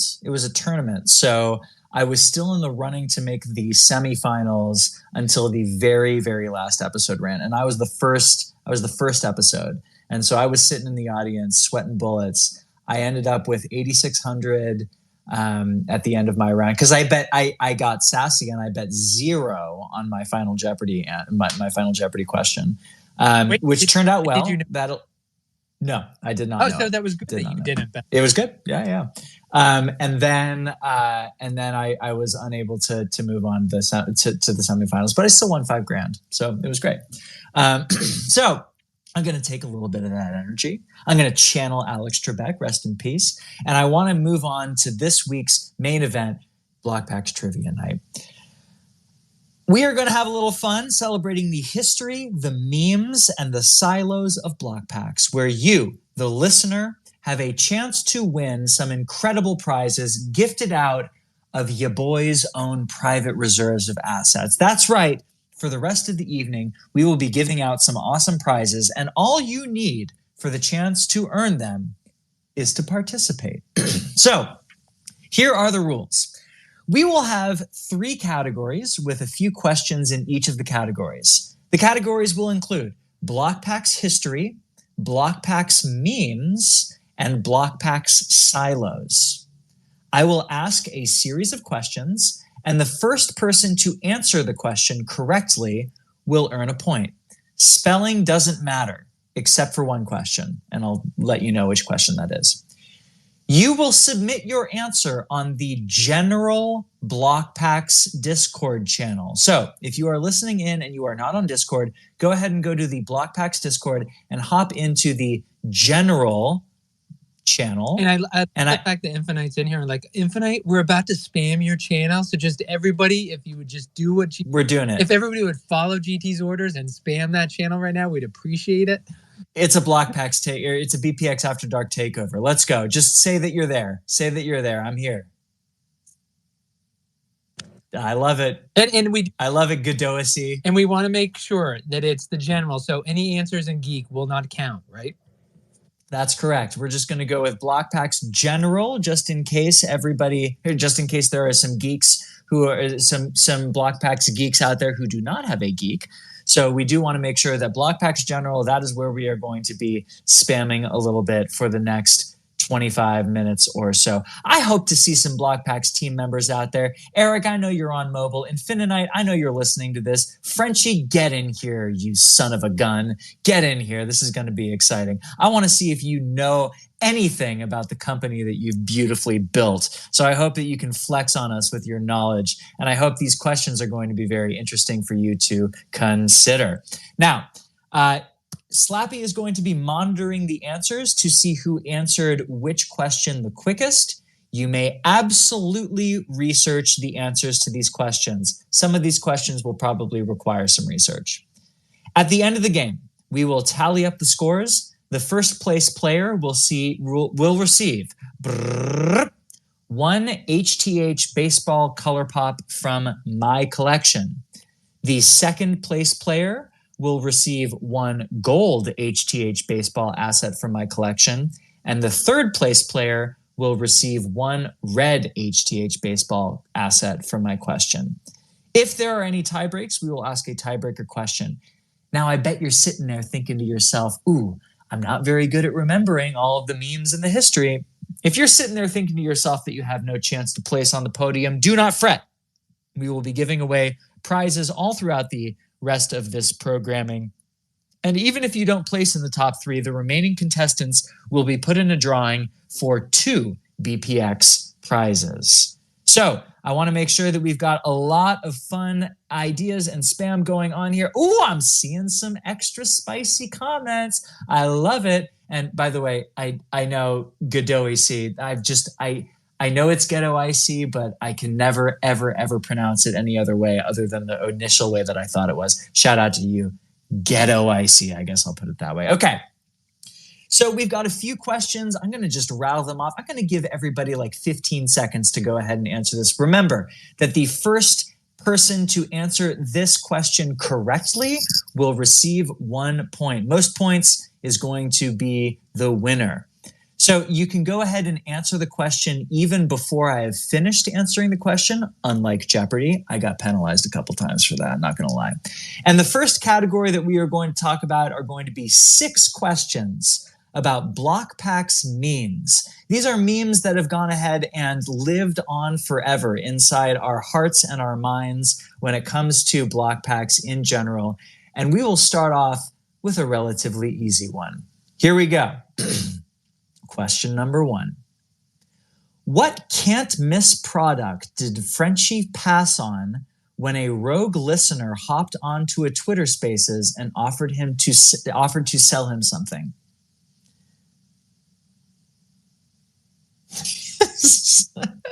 I'm seeing some incredible troll answers, and I'm seeing the actual answer right there. We've got BRFTW with the very, very first answer correct. The answer, of course, is lithium. But Sunny, Douche Rocket is a great, great answer. I give you all the credit. Big Rob for the win.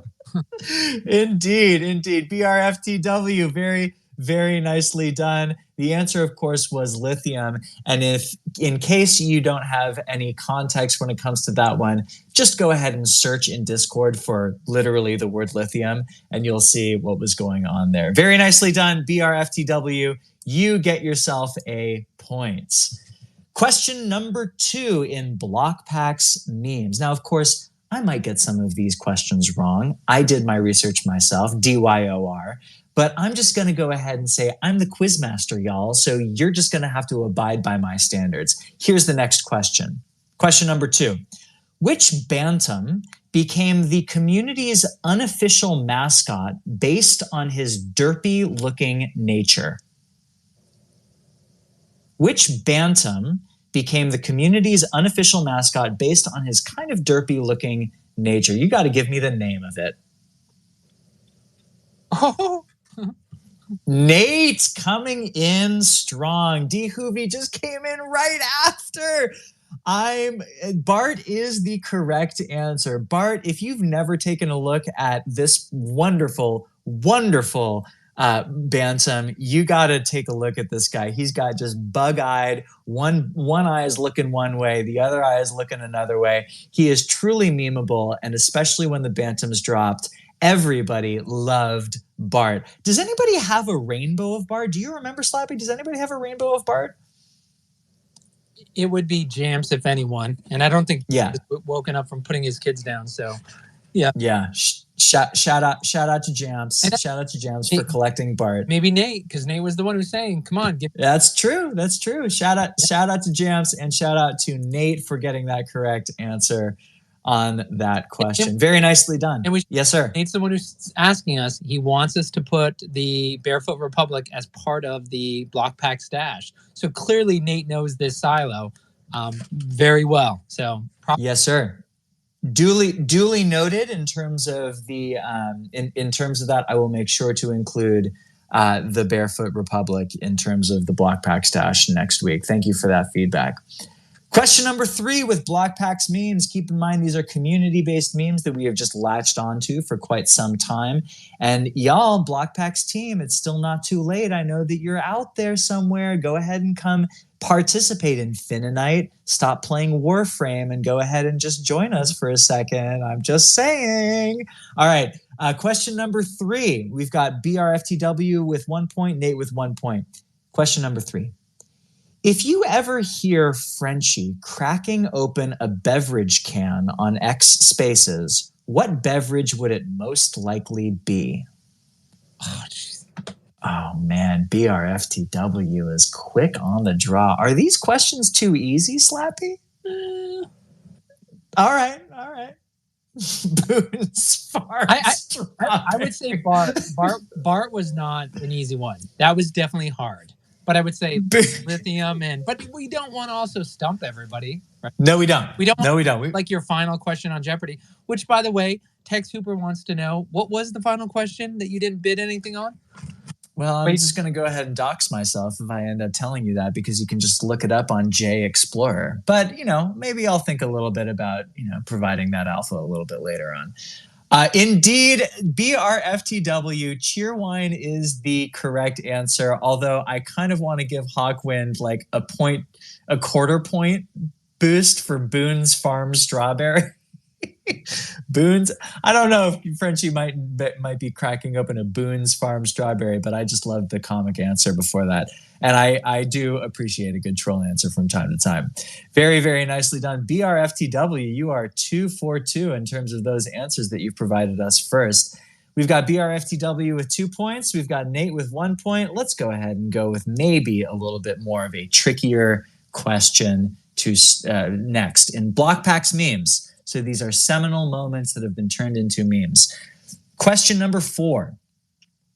What card did Frenchie's dog chew up before it was to be offered in a Blokpax sweepstakes?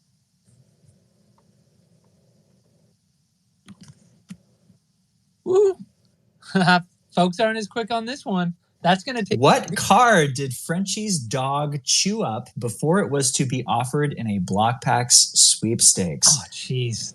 Oh my gosh, BRFTW, are you just like a professional typist? Now, I will say one thing, GT, is that we have to give it to Big Rob, but he had it at 10:35. The Legend had it at 10:35. Jacob had it at 10:35. Get Icy had it at 10:35. D Hoovy, Sonny, CP Hurley. And well, at some point, I think everybody's copying, but no, I'm kidding. Why would you copy? So everybody, when it clicked, everybody got it. But man, Big Rob, big gunslinger. I'm seeing his name come up first, so I got to make sure to respect the typing skills and maybe the latency too. Maybe his his upload time is just a little bit quicker.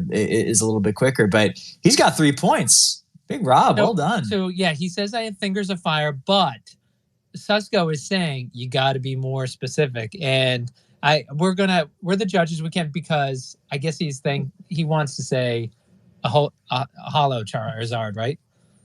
You know what? That's fair.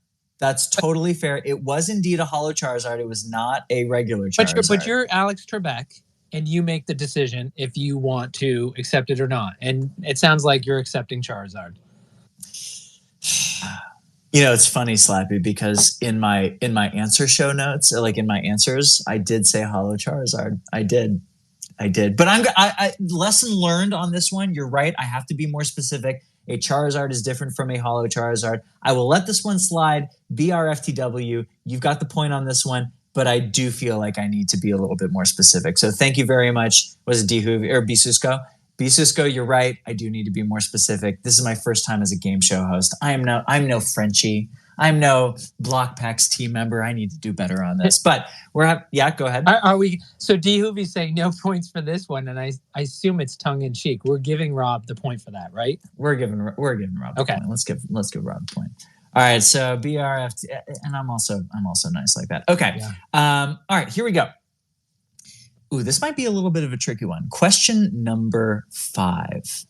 What 2-word phrase became both a Blokpax meme and an NFT after Frenchie used it in March of 2022 before he booted somebody off of the Discord server?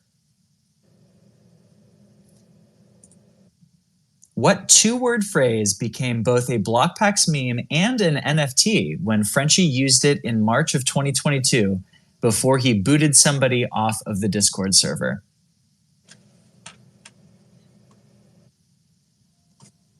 Oh, Hawkwind, you're very, very close. But in fact, it looks on my end that legend is Correct. the answer on this one. Very, very nicely done. The answer, of course, is douche rocket. And for those of you, can't believe I was saying that seriously. Tell me, when you were on Jeopardy, were there many questions where you answered with well, actually, no. Was the answer douche rocket that you were doing the what is to, or were there other statements you had to make that were similar on the moral scale to this little scenario you set up for us tonight? I think back to the seminal like Ken Jennings meme, which was a question of like, I think it was something like, this word is used to define somebody who's immoral, an immoral pleasure seeker, also can be used as a gardening tool. And Ken Jennings says, what is a hoe? When actually Trebek was looking for what is a rake. I still feel like that Ken Jennings' answer was correct, but that's what it is. To answer your question, the answer is no. I was on the teachers tournament and they kept it pretty like squeaky clean, like Will Smith rap lyrics, squeaky clean. So, but yes, in fact, we are correct on douche rocket. For those of you who said golden chicken, with chicken being a different word, that is a good answer, but it is not the correct answer. The person who said that one, Dirty Jersey, was never actually booted from the server. The legend, you got that one correct. Very nicely done. 2 more questions in this section before we move on to Blokpax history. Question number 6? Yeah, 6. Here we go. What notable event happened during the first battle breaks that became a meme in the community? What notable event happened during the first battle breaks that became a meme in the community?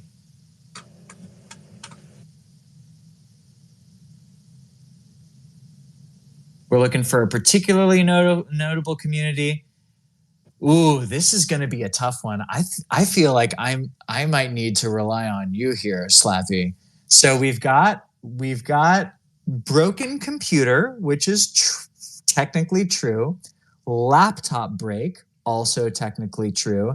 And then we've got Coop, Reels at laptop, Punch laptop, broken laptop by Coop by Ghetto Icy. Which feels the best to you as like the most apt answer? The broken computer.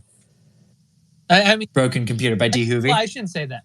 I should say I would accept that, right? It is a computer. It was broken. Frenchie kept talking about how Cooper was going to have to pay for it. So yeah. Yeah. I like it. Let's go ahead and run with that. Congratulations, D. Hoovy. You were quickest on the draw, and you were correct on that one. Cooper broke a computer because he was so angry that somebody else, was it a Color Pop or something like that? My guy just went ahead and punched a laptop. That was a very seminal moment in the very, very first battle breaks of the season in Blokpax. I remember that very, very clearly, and I loved that one very much. So that became a meme. All right, what I think is probably going to be the most difficult Blokpax memes question. So make sure to get your fingers ready to go in terms of doing a little bit of research, or your brain just remembers this. Just to give leaderboard update, we've got Big Rob with 3, and we've got Nate, Legend, and Hoovy with 1 each. All right. The game is still afoot. And remember, if you are not first, we're not Ricky Bobby here. All right. There are prizes that go second place, third place. And if you don't get any of the questions right, there are going to be 2 prizes that will be distributed. Don't you worry for everybody else. So let's keep it going on here with the last question. I love how everybody is trying to anticipate the question, the answer to these questions. You are not going to get this one without a little bit of research. Here we go. This might be a toughie. Perhaps inspired by Katy Perry, please give me the misspelled word that Frenchie used in the initial release of the BPX rollout white paper? I'll say that again. You have to spell it correctly in this one. Perhaps inspired by Katy Perry, please give me the misspelled word that Frenchie used in the initial release of the BPX rollout white paper. Oh yeah, nobody knows. Yeah. And it's not boobs like Hawkwind is saying. That would not be correct. Neither is it firework. Yeah. If nobody gets it within the next 10 seconds, I'll give a little bit of a hint. Give him just a second. There's some good research, but it'll give us a chance. I noticed Tito, he's being a keyboard warrior. He's getting in all his comments in the Twitter thread. So I do want to just say, I know some folks are shy. They don't want to come up on stage. But if you have a comment or a question, just hit that request to speak.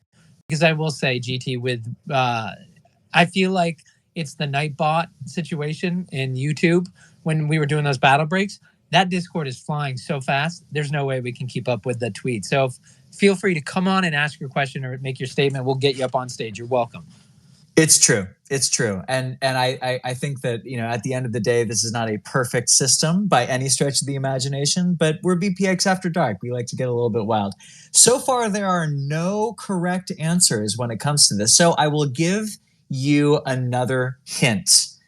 The Katy Perry hint is important, but it is also important because the Super Bowl is coming up on Sunday.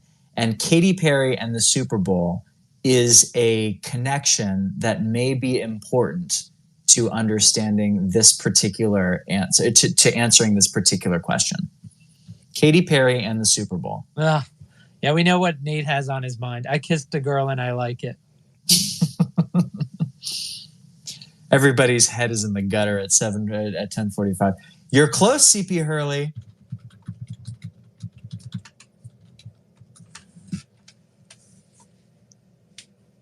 Left shark, right shark, left shark, right shark. Now we're getting there. Now we're so close. But we're so close. You can't be close. You have to be exact. It has to be exact. Yeah. It has to be the exact misspelling. French. There it is. Jacob got it. Jacob got it right. The answer is shork. When he was talking about the relationship between BPX allocation and sharks, he had a pie chart that included also the shark allocation and what the mechanics of the sharks would be vis-a-vis BPX. And instead of writing shark, he wrote shork. And GT lost it when I was reading that white paper because shork was like the derpy cousin of the shark, right? We could imagine that a shork would be a left shark kind of vibe right there. And I ran with it for about 7 minutes and nobody actually hopped on that, but I found it really funny and I needed to include that for my own ego and well-being. So very, very, very, very nicely done. You can also look up shork in terms of the Blokpax history, and you can see the memes that were left as a result of the word shork instead of shark. So very nicely done. Who is that? Was that Jacob who got it? Yes. Very nicely done. So Jacob with a point on the board. Very nicely done. That is the first category of Blokpax memes. We will now ask you 6 questions about Blokpax history. Now, of course, I am a former English teacher. I am not a Blokpax historian, so this might not be factually correct, but I tried to do my due diligence, y'all, because I am the BPX After Dark host that likes to look after you all. So I hope that these are all going to be relatively correct. 6 questions for Blokpax history. The first question will be this one. What NBA player's card was the first major prize ever offered in the first Razz? What NBA player's card, you need to just name the NBA player, was the first major prize ever offered in the first Razz ever by Blokpax? Everybody's going with Mr. Obvious. But now I'm second guessing myself. Yeah, I didn't fact check you on this one, but I would have said that too because there's so many. But you know what? I'm gonna go ahead and give it to D Hoovy. I'm gonna trust him on this. My answer was the gold prism Giannis. But I think Hawkwind is fact checking me on this one. Wait, now we're gonna have a really robust conversation. Now, see, this is the moment in which I wish Frenchie was on here. Frenchie, if you're listening, you need to go ahead and just hop on here and corroborate whether or not it was in fact the Jordan card that was the first, or was it the Jaw? Oh gosh, now Infinite, are you on here? Like, do you know enough history? Man, I'm really screwing the pooch on this one. I'm gonna need to ask a particular Blokpax member, but we're gonna go ahead and go with the Michael Jordan. I think that you're right. I think the Blokpax, the vault token, but that wasn't Razz, was it? I don't think it was in a particular Razz. It was the first big Razz, right? Oh my gosh! Now there's a Steph Curry MJ number 23, the GOAT. You're right. There was also that one. You know what? I think we're going to have to call this one a wash unless this one becomes a tiebreaker. I think this is going to be this is going to be something that I'm going to need to bone up a little bit more research on. Y'all think it was the Jaw rather than the Giannis? Man, I need to go back and really bone up on my history in terms of the Razzes, even though I was pretty into them. So thank you very much. We'll go ahead and table that one just for now. We'll just go ahead and say if there's anybody who are out there in the BPX ecosystem who can go ahead and corroborate what was the very, very first major, and we're talking like over 5 figures card right there, to be able to be Razz, I think that's going to be important. I know I see El Camino, who's a part of the Blokpax staff. He's typing something. We'll go ahead and maybe get some corroboration on that. Yeah, that's a good point. Not to mention Infinite, who squirrels away files and records everywhere. I expect him to. That dude is the historian for Blokpax. God, no, Legend. I know Legend is saying the Giannis was an instant win, and I can tell you flat out that I had 6 of the 8 Razz tokens left, and all 6 of them got burned, or like in 2 rounds, all 6 of them got burned, and it was the most brutal experience that I had. I'm surprised I didn't quit Blokpax at that point in time, and I'm also glad I didn't. But we'll go ahead and continue to move on while we get a little bit more corroboration from that particular question. That was a bit of a tricky one. This one I absolutely know is correct. So let's go with this one. Reset the boards. We'll take a mulligan on that one. Let's go ahead and go to the next one. Before you go on, you see El Camino. He just made a comment. Did he post? Yep. Genesis drop had the Jaw crown. I don't even. Oh wait, now I remember it. Oh, that was a beautiful card. Oh man, that was a beautiful card. The Ja Morant Crown Royale. Okay, so instead of Jordan, that's going to Ja, and that's going to Ghetto Icy. I believe I see him as the very first person to put in Ja Morant in there. Very nicely done. Ghetto Icy, you got a point on the board for that. Very, very well done. You have a better mind than I do. If in case you want to just come up and make some questions on this, that's excellent. That's excellent. And shout out to Petrarca 08, Detlef Schrempf. That would be a hilarious card and to have Razz. To GT for this great game that everybody's loving. I know I can imagine inside GT's head right now. GT, who you guys have no idea how much he prepares for each show, the amount of hours he puts into it. You're so right. And it is killing him that he walked in this situation. GT, it just makes it even better. I love seeing El Camino. I love the fact that El Camino's typing. He's involved. He's like, hey, I know that answer. Thank you, El Camino, for participating, that's awesome to get everybody involved. GT, we still love you. You're human. I appreciate that. We're human. We're human. We make mistakes. And El Camino, thank you for listening to the broadcast. It's really nice to know that the Blokpax team is listening in on this. And I would love to know if anybody on the Blokpax team has all of the questions correct at this point in time. Question number 2 in Blokpax history. Let's go ahead and go with one that I know is correct. You're going to have to give me the exact number on this, y'all. What number CryptoPunk was given away by Blokpax at the end of the Blokpax first edition card reveals? You have to give me the exact number CryptoPunk. Might need to do a little research on this one. What number CryptoPunk was given away by Blokpax? This is easy. This is just who has their wallet open, because everybody should have a couple of them sticking around in their wallet.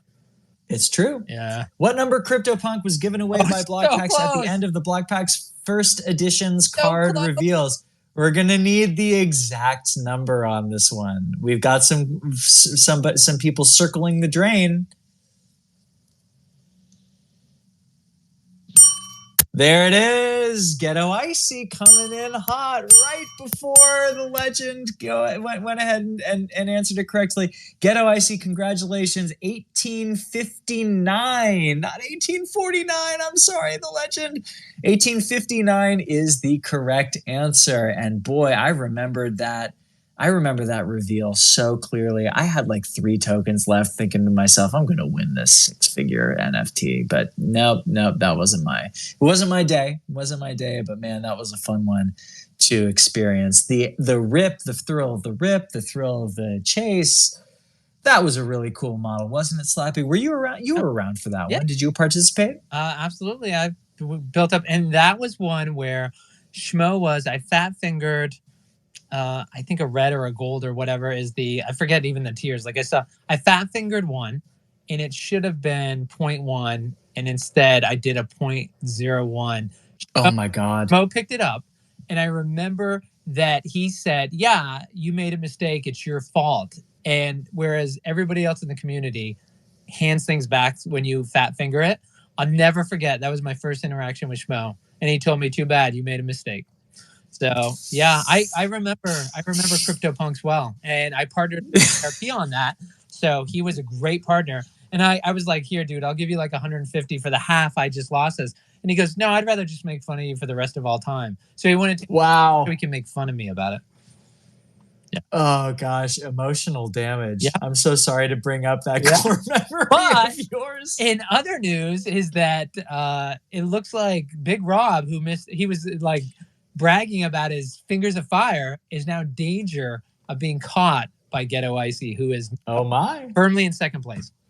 All right, well, Ghetto Icy, keep this hot streak going. I mean, I know you've got a little bit of that Blokpax history going, so maybe we're going to have a 2-horse race, or maybe a couple of new players are going to come in, because we've got about maybe 10 more questions to go. So with that in mind, let's go ahead and continue to keep the fire burning. If you've been listening pretty keenly, you will know immediately the answer to this question. What is the most expensive sale ever transacted in Blokpax history? What is the most expensive sale? What is the asset that was sold for the largest amount of money ever sold in Blokpax history?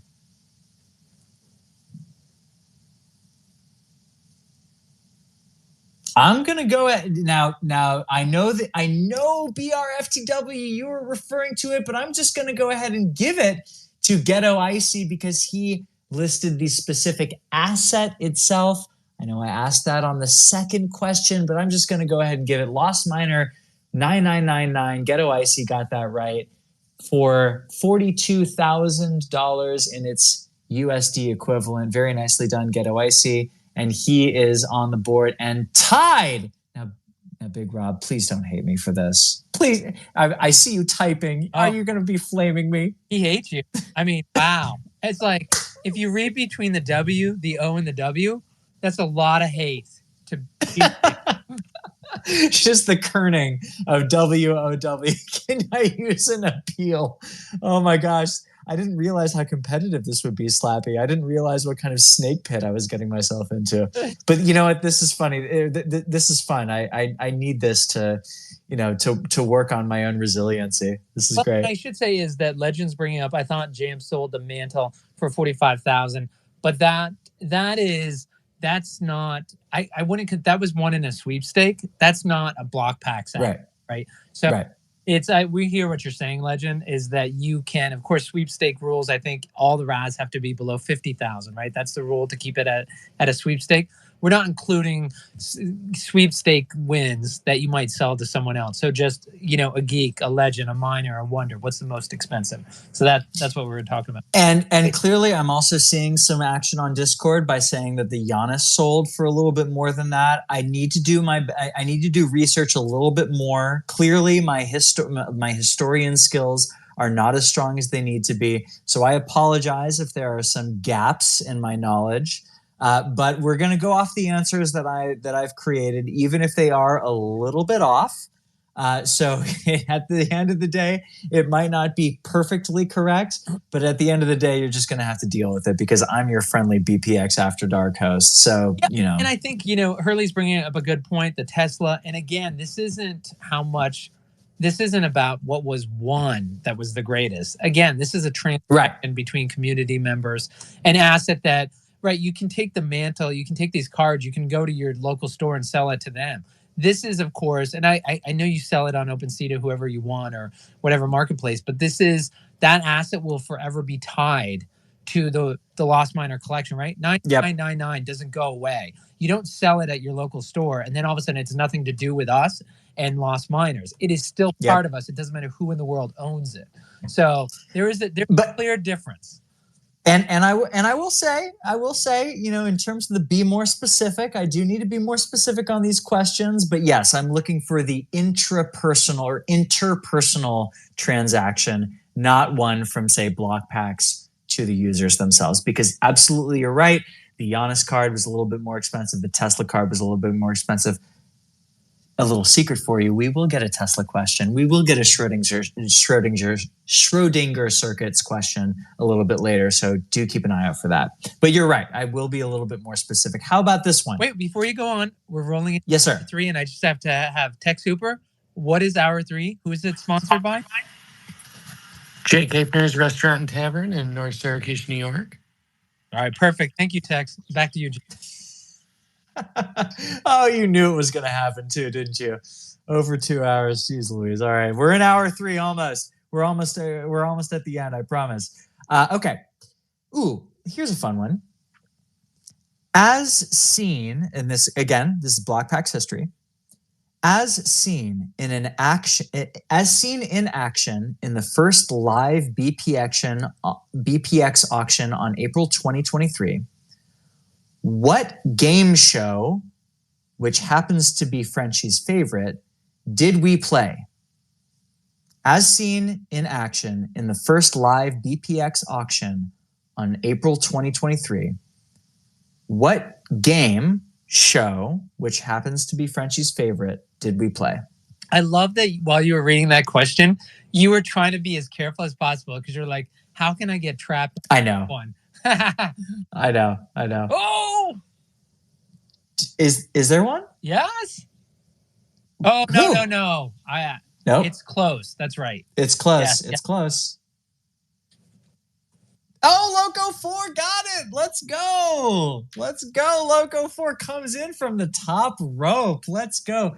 Let's make a deal, a.k.a. Monty Hall. Pew, pew, pew, pew. Very nicely done, Loco 4. Let's Make a Deal is, in fact, one of Frenchie's favorite game shows. And, in fact, that was the game that we played as a little mini game where I actually don't know. Was it you, Loco 4, who was participating in the little mini game? There was a big bet that went on within the 3 cards. And I just remember that being really, really important and impactful. And whomever was playing won the big prize. So just a quick recap on the leaderboard. So right now we've got Big Rob and Ghetto Icy each at 3. And then coming in at 1.8, Nate, Legend, D-Hoovy, Jacob, and Wrencher. We got a many horse race coming in here in the BPX Trivia Night. I love it. Loco, very nicely done in terms of figuring out Let's Make a Deal, a.k.a. the Monty Hall problem.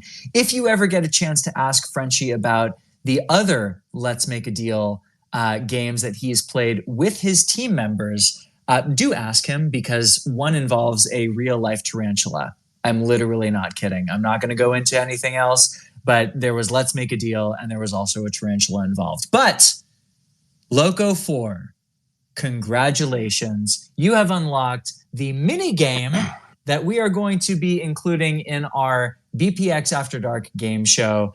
And this is going to unlock the Let's Make a Deal question for you. I have a virtual 3 doors. Behind 2 of these doors are irrelevant doors. Now, you might think that word irrelevant is in fact irrelevant, but of course it's not. It's the Super Bowl, baby, coming up on Sunday. And so I am going to be offering you, Loco4, an opportunity to win some prizes because you got the Let's Make a Deal question correct. Now, I'm going to offer you 3 virtual doors. 2 of them will have a Mr. Irrelevant prize, in fact, 262 BPX in honor of the draft number of my future Super Bowl MVP, Brock Purdy. But behind one door is the most coveted prize of all, a pristine, unopened box of HTH basketball cards generously donated to us by our friends at Blokpax. Thank you so much, Blokpax, for donating this wonderful and generous gift. So let's see how lucky you get. I want to see in the chat, not just Loco4, but which door would you pick? We've got door number 1, door number 2, and door number 3. Before Loco responds, which door would you choose if you had this opportunity to win either 262 BPX or a box of HTH basketball? Smash and Grab says door number 2. D. Hoovy says door number 3. CP Hurley says door number 2. Obvi. Sunny says door number 3. Loco4 goes with door number 4. Get out of here. You're the contestant in this particular challenge, all right? You need to go ahead and choose door number 1, door number 2, or door number 3. Which is it going to be? You're going to love this. Is that, and I can't wait for the mobs to come for us. So Loco, who I did see was in here earlier, this is bedtime for his kids. Loco popped out. So he saw the answers coming in and he knew the correct answer. So he threw it in there without even hearing the question. So you're going through this whole thing. Oh, freaking Loco is like... He's just a ringer. He's just pulling in and just popping in and just answering the right question. That's amazing. Yeah. Please hop back in the spaces for a second, Loco. Yeah. Otherwise, I was gonna say we can move on to the next question, come back, and let it stew. That's fair. Totally fair. Oh man, Loco, come back. Loco, come back. You can blame it all on me. Yeah. We need to make sure to get Loco back on this one. Yeah. All right. No, Loco's back. I see Loco. I see Loco contributing. So Loco. Wait, hold on. Is he in here in the space? We'll get him up. Let's see if we can get him up on stage. Oh, that'd be even better. No, I don't see Intercell in here. He likes to. Whoa, we even have Entropy in here. Damn. Is that nice. Loco? Pick a door. 1, 2, or 3. What's it going to be? Why are you saying it? I don't see him in the space. Who are you talking to? The person who's not. No, he's on chat. He's on Discord. He's on Discord, right? You're talking right now, and you're saying, "Come on, Loco." How is he hearing you in Discord when you're talking in space? Well, I would presume that he's. No, he's not even. That's what I'm saying. He was in here. He has his kid. This is like prime time. Oh my gosh. He's West Coast like you. His kids are going down, so he had to hop off. So when you talk to him, he is not hearing you right now. Wait, although don't you allow for a non-listening? We do, but I saw him earlier. He wasn't. Got it. He was. Got it. Okay. So Loco's here. He can hear. He picks door number 2. He picks door number 2. All right, Loco. Oh, he's as you know. Hold on, let's invite him. Come on, Loco. Come on, you come on stage from time to time. I just invited you. Let's get you on here with the host. By the way, I do love Jay Miles saying that you and I remind him of his boomer parents. It's like, he can't hear you. You're talking to the keyboard. He doesn't hear you. Jay Miles, you know I'm like in my 30s, right? All right. Loco says number 2. And as you know, of course, Loco, because you were familiar with the Let's Make a Deal style and framework, I love door number 2 for you. I really do. Now, of course, it's Let's Make a Deal time. So I need to follow the Let's Make a Deal rules, and I want to show you an irrelevant door. And that door is door number 3. That door has 262 BPX ready to go for you to cash in. I'm ready to send it to you from my private collection and my wallet. Door number 3 is already open for you. You have selected door number 2. Would you like the opportunity to switch, though, from your selection, door number 2, which could have an HTH basketball box, or it could have 262 BPX. Would you like to switch from door number 2 to door number 1? Door number 3 already has 262. I've opened it for you. Which one is it going to be?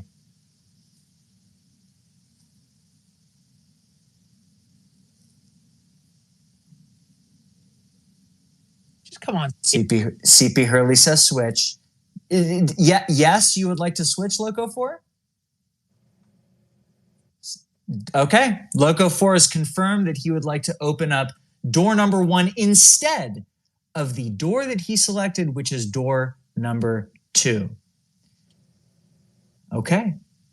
Loco 4, you selected initially door number 2. You then moved to door number 1 after seeing that door number 3 had 262 BPX, which was a Mr. Irrelevant door. Did you make the right decision? Slappy, are you on the show notes? I am, but unfortunately, the answers are no worries. No, you want to know what? I can switch over to it.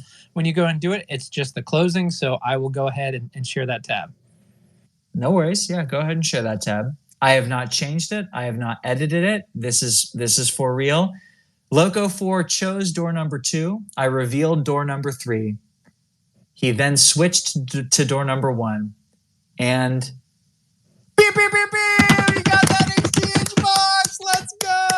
Woo-hoo! He did it! I don't know how you did it, my man. I don't know how you did it. You got yourself that box.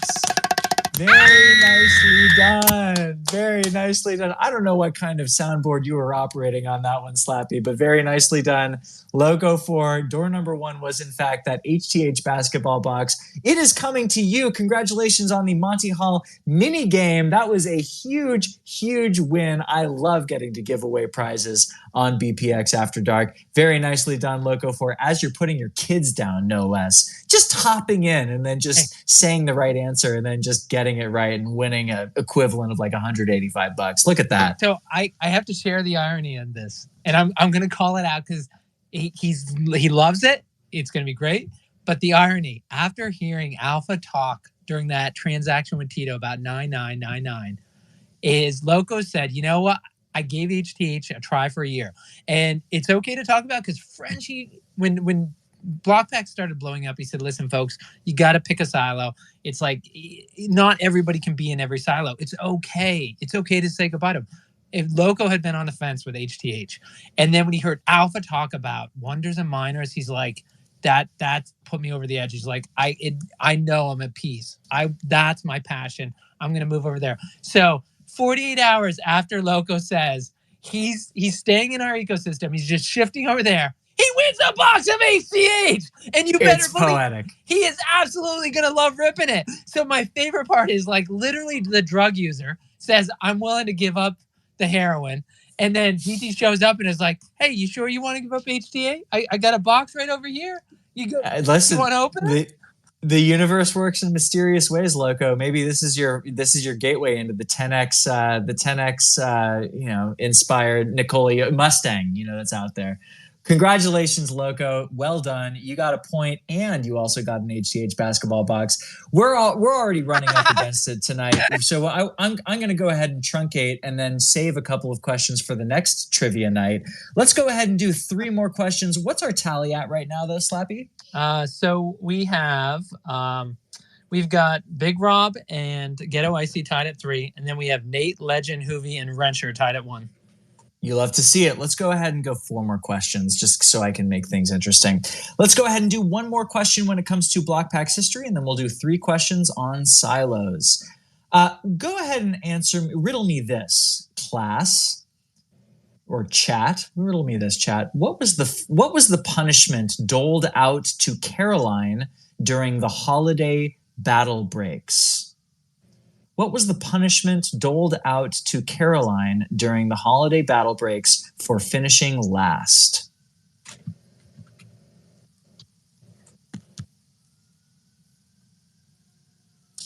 Jacob, you're going to have to be a little bit more specific. Everybody's going to have to be a little bit more specific. There we go, Jacob. I'm going to go ahead and put together your 2 comments, singing song with marshmallows, which both of which you answered correctly. And first, Very nicely done. The specific answer was singing a holiday song with marshmallows in her mouth. Did that ever happen? I don't think it ever happened. I think Caroline got off scot-free on that I think one. that's the reason why he left Blokpax. That's exactly it. She's like, I can't take the shame of it. I'm just going to go ahead and put in my 2 weeks. The moment she lost that battle break, she was like, I'm out. I'm totally out. Yeah, You love to see. Seriously, looking at Caroline, I can't believe she was embarrassed to sing. Who here doesn't think that she probably sings really great? Oh my God, she'd kill it. Yeah, she was in a choir somewhere. Yeah. No, oh, definitely. 100%. Very nicely done, Jacob. That is a double win for you. That is 100% a bona fide victory and a bona fide point for you. Excellent. Okay, so I'm going to quickly move on to 3 more questions, and these are going to be regarding the Blokpax silos before we finish up and tally up the scores. All right, let's go ahead and go with let's go with a couple difficult ones to finish things off. This might require a little bit of research. Silos, this is going to be regarding circuits. Question is, including the winning circuit, how many circuits were burned before Schmo won the Tesla? How many circuits were burned before Schmo won the Tesla, including the winning circuit? We're going to need a number on this one.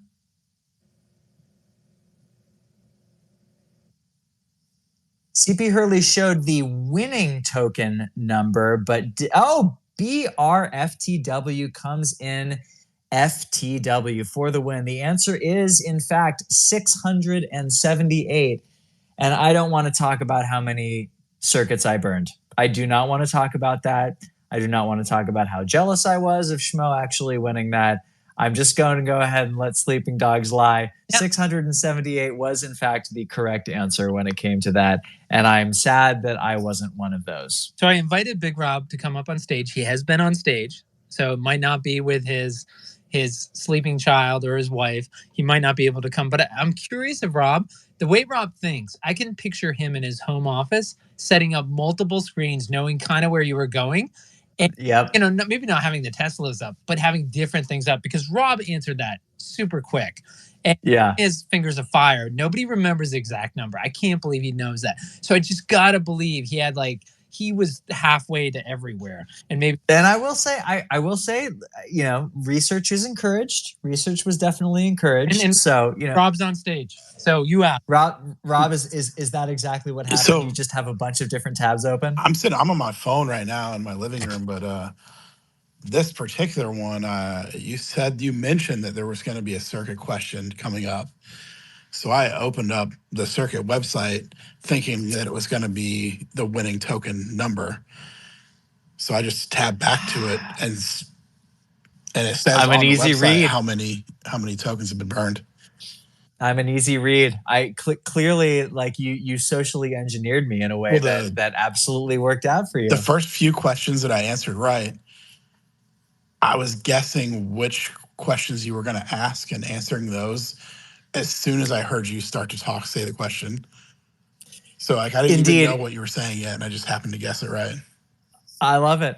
Well, for instances like these, especially when we're asking for questions that get, answered in the moment, I totally endorse it. It's quickest on the draw. And Big Rob, you've been killing it tonight, man. You've been absolutely killing it tonight. And with that point, Rob, you are now alone in first place. You leave Ghetto Icy behind. You have 4. Ghetto has 3. Jacob is 2. He separated himself from the pack. And Wrencher, Hoovy, Legend, and Nate with 1. How many more questions do you think I should ask, Slappy? There's 6 left to go, or 5 left to go. How many should I ask? I was going to ask 2 more. Well, I can tell you this. If we ask the community, first of all, everybody wants you to keep going because 6 can beat Rob. So everybody wants you to do all of that. The only person who's going to say stop is Rob. Yeah. All right. Well, if we're willing to go a little bit later into the night, we can go ahead and ask all of these silos questions. As long as the juice is there. So that was the second question. Hurley says 17 more. 17 more. Let's go with 3 more. Let's go with 3 more. I like the ones that I'm highlighting right now. I think those are just tricky enough to do a little bit of research, and we'll go from there. We'll go 3 more. Ooh, yeah, and you want to know what? I forgot. It's a good thing nobody's in here with the simulcast because I forgot that we you're streaming it. Yeah, you're totally streaming. But by the way, good. After this, I'll open up my old Trivial Pursuit board game, and I'll go through, start answering questions for anybody who wants to hang around, and we'll give away $5 to the... No, I'm kidding. All right, next question. Question number 1 of 3 before we finish things off. All right, here we go. This is going to be an HTH basketball question. What 2 HTH basketball heroes cards needed to be amended after they dropped due to IP or trademark problems? What 2 HTH basketball heroes cards needed to be amended after they dropped due to IP or trademark problems? Please give me both of these names. Hey, I just want to say, GT, is that Frenchie truly appreciates sponsoring this with a box of HTH so you can bring up the 2 mistakes. He really... Jacob in the house. Pew, pew, pew, pew. Jacob, quick on the draw as well. Very nicely done. Yeah, shout out to Frenchie. I know that no mistakes get made. And also shout out Frenchie. Thank you so much for the box. Really appreciate it. Ant-Man and Fungi are the correct answers. That is the correct answer. Ant-Man, of course, needed to be changed because of naming, because of the name. And then also Fungi needed to be changed because somebody missed a little bit of a character that was in the background that was going to be an IP issue. So very nicely done, Jacob. Jacob is making a late push down the quarter pole. Here we go. Very nicely done. How many does Jacob have now? Does he have 3? Jacob's at 3. Oh my goodness. There are 2 questions to go. Jacob, you can still pull this off, as well as BR and who also has 3? Legend. Ghetto Icy and Jacob Ghetto at Icy. 3. Big Rob at 4, and then Nate, Legend, D Hoovy, and Renter at 1. Ooh, it's spicy. All right, let's go. Here we go. This is going to be a bit of a tricky one in terms of silos, but question 1 of 2 left to go. By number of assets listed, not percent listed, what Blokpax collection currently has the fewest amount of the collection listed?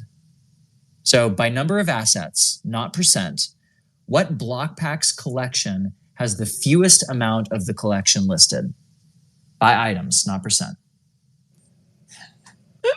Oh my goodness. A lot of people are going into the barefoot universe. And if you went into the barefoot universe, you would be correct. And guess who got the right barefoot universe correct?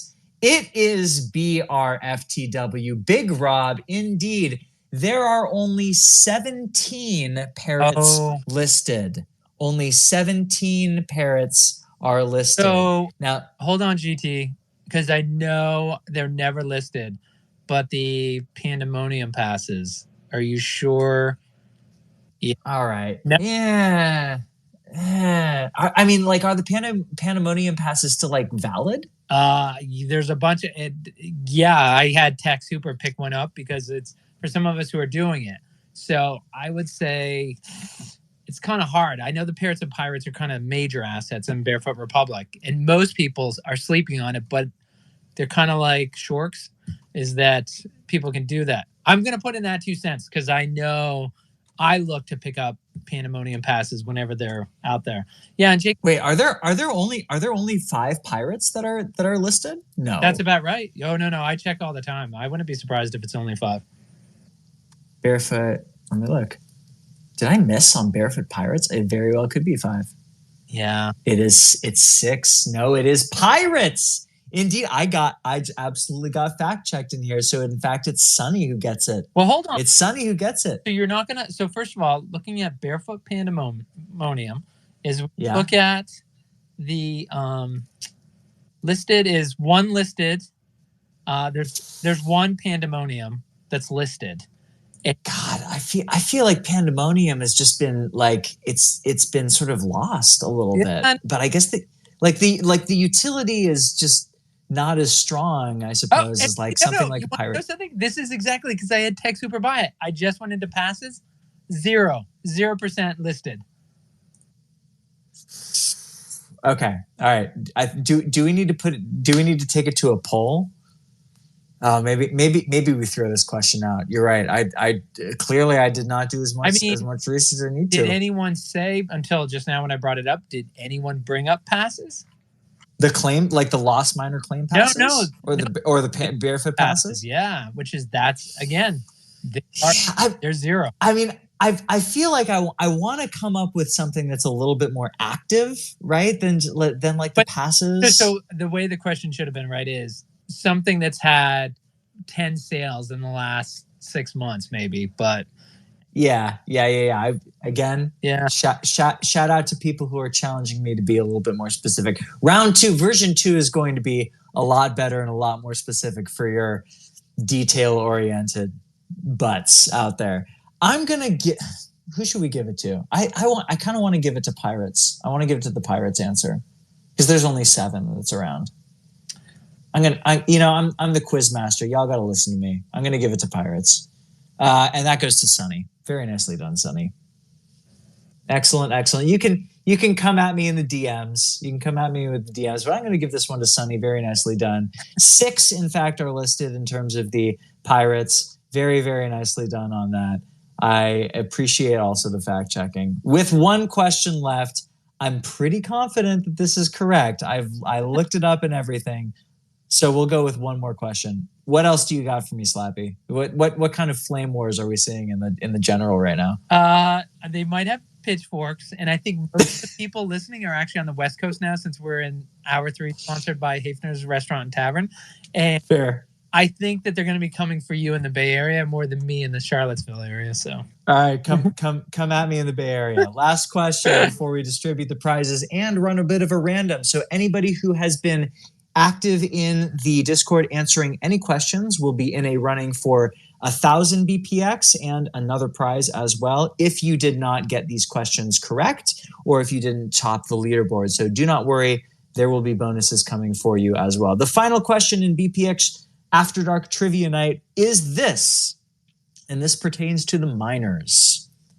Other than 1 of 1s, what is the rarest body type in the Lost Miners collection? Other than 1 of 1s, what is the rarest body type in the collection?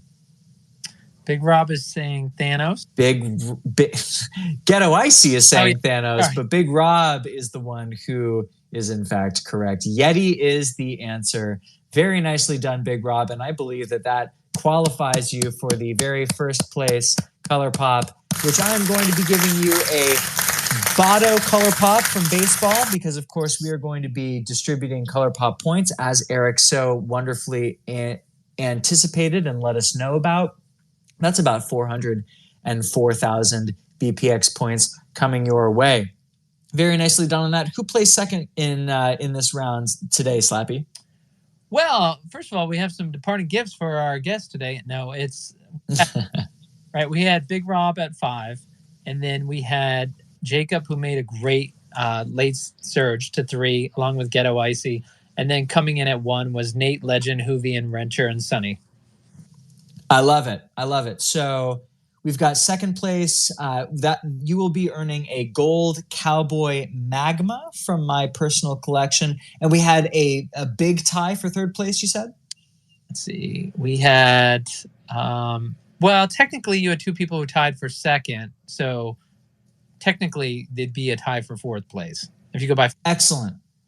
So I will go ahead and provide 2 gold HTH assets from baseball, from my own personal collection, to the both of you who placed in second. Now I'm going to go ahead lastly and put in a comment in the Discord that will say react with a check mark to enter the drawing for the other BPX assets. So a couple things is that J Miles said, which one said Ja, and that was Ghetto Icy. He's the one who, if I'm remembering correctly, he's the one who got credit for that. And then Legend keeps asking he's asking about Wrencher. And that, of course, is Loco 4. We all think Wrencher left, but it actually is Loco 4 is Wrencher. He just took on a different identity, Loco. And then Hurley asked, next time he wants harder questions. Okay. Okay, so harder questions it is. All right, I like it. I like it. So I did post in the Discord react with a checkmark reaction, and I'll go ahead and add that reaction right there.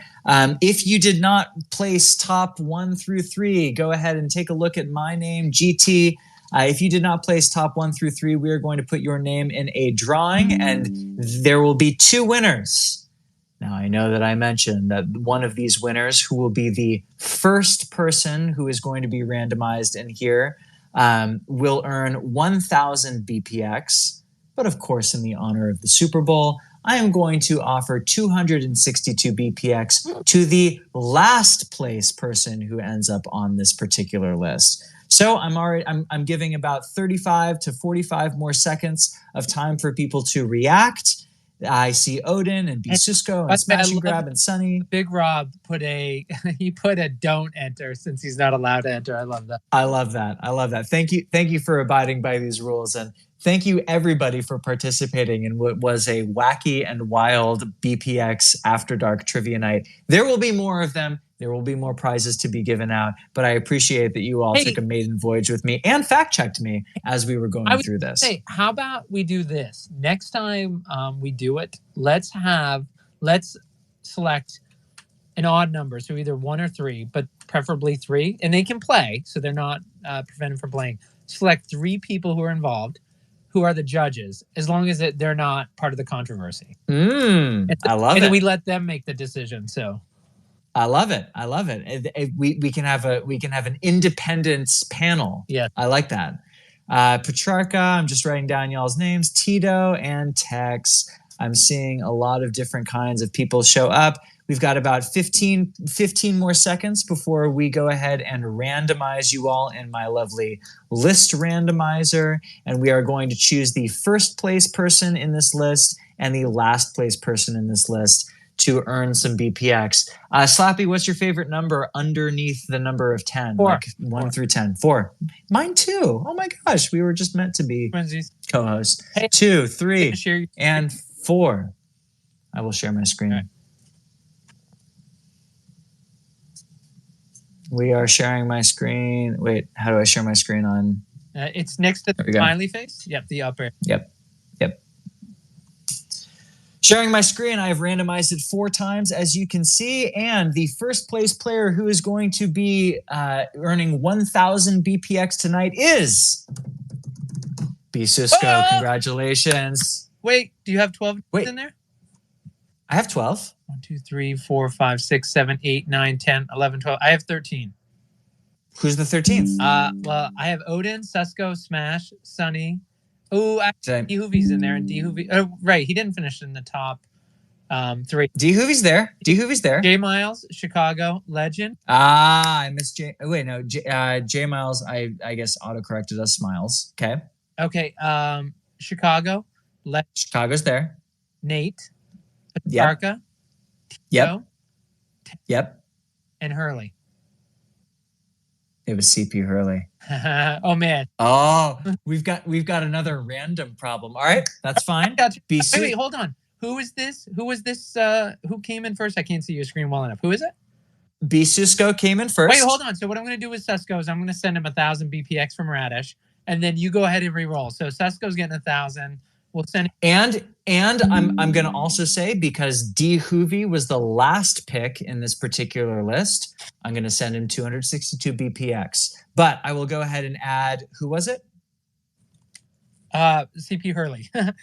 we need to add CP Hurley. Yeah. CP Hurley, if you end up winning either the first or last, we will make sure to add that to you in our second run. Shout out to Blokpax for showing us the light in terms of this in the first way. It doesn't look like CP Hurley won this particular one. You placed 4th on that. So it is going to go to those previous winners. 1,000 BPX for first, 262 BPX for last. Shout out to Brock Purdy and Mr.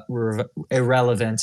I hope that you've had a really wonderful time tonight, though, on BPX After Dark. We've extended way longer than we need to, but we had a lot of fun. We dropped a lot of alpha, and we also roasted each other while we were doing some fun trivia. I am so grateful that you have been continuing to listen to us on BPX After Dark tonight. That's going to do it for us. BPX After Dark has been produced by Radish Digital, the official media partner of Blokpax. That's digital with a J. I want to thank all of my guests today who are very active in comments, in Discord, and of course coming up onto the stage and furiously answering all of these questions in the Discord. I also want to thank everybody who has provided any support, feedback, or constructive criticism to make BPX After Dark the very best show it possibly can be. Congratulations to all of our winners tonight. I hope you had a fun time doing some trivia and doing a little bit of community building. I loved getting to create these questions for you, and I hope that it was a fun and enjoyable experience for you all. This is a community, and it is meant to be a community-based show, and you have all delivered in spades. I am grateful for your time, patience, and input. It serves as a reminder that we are, in fact, the best community out there. The next 2 weeks of programming are available in the Blokpax Discord under the Community Events tab. Tune in next week when I invite my wife to answer some questions about Blokpax in the main event segment I'm calling the Blokpax Newlywed Game. Will she be able to figure out which HGH basketball corresponds to the player they are inspired by?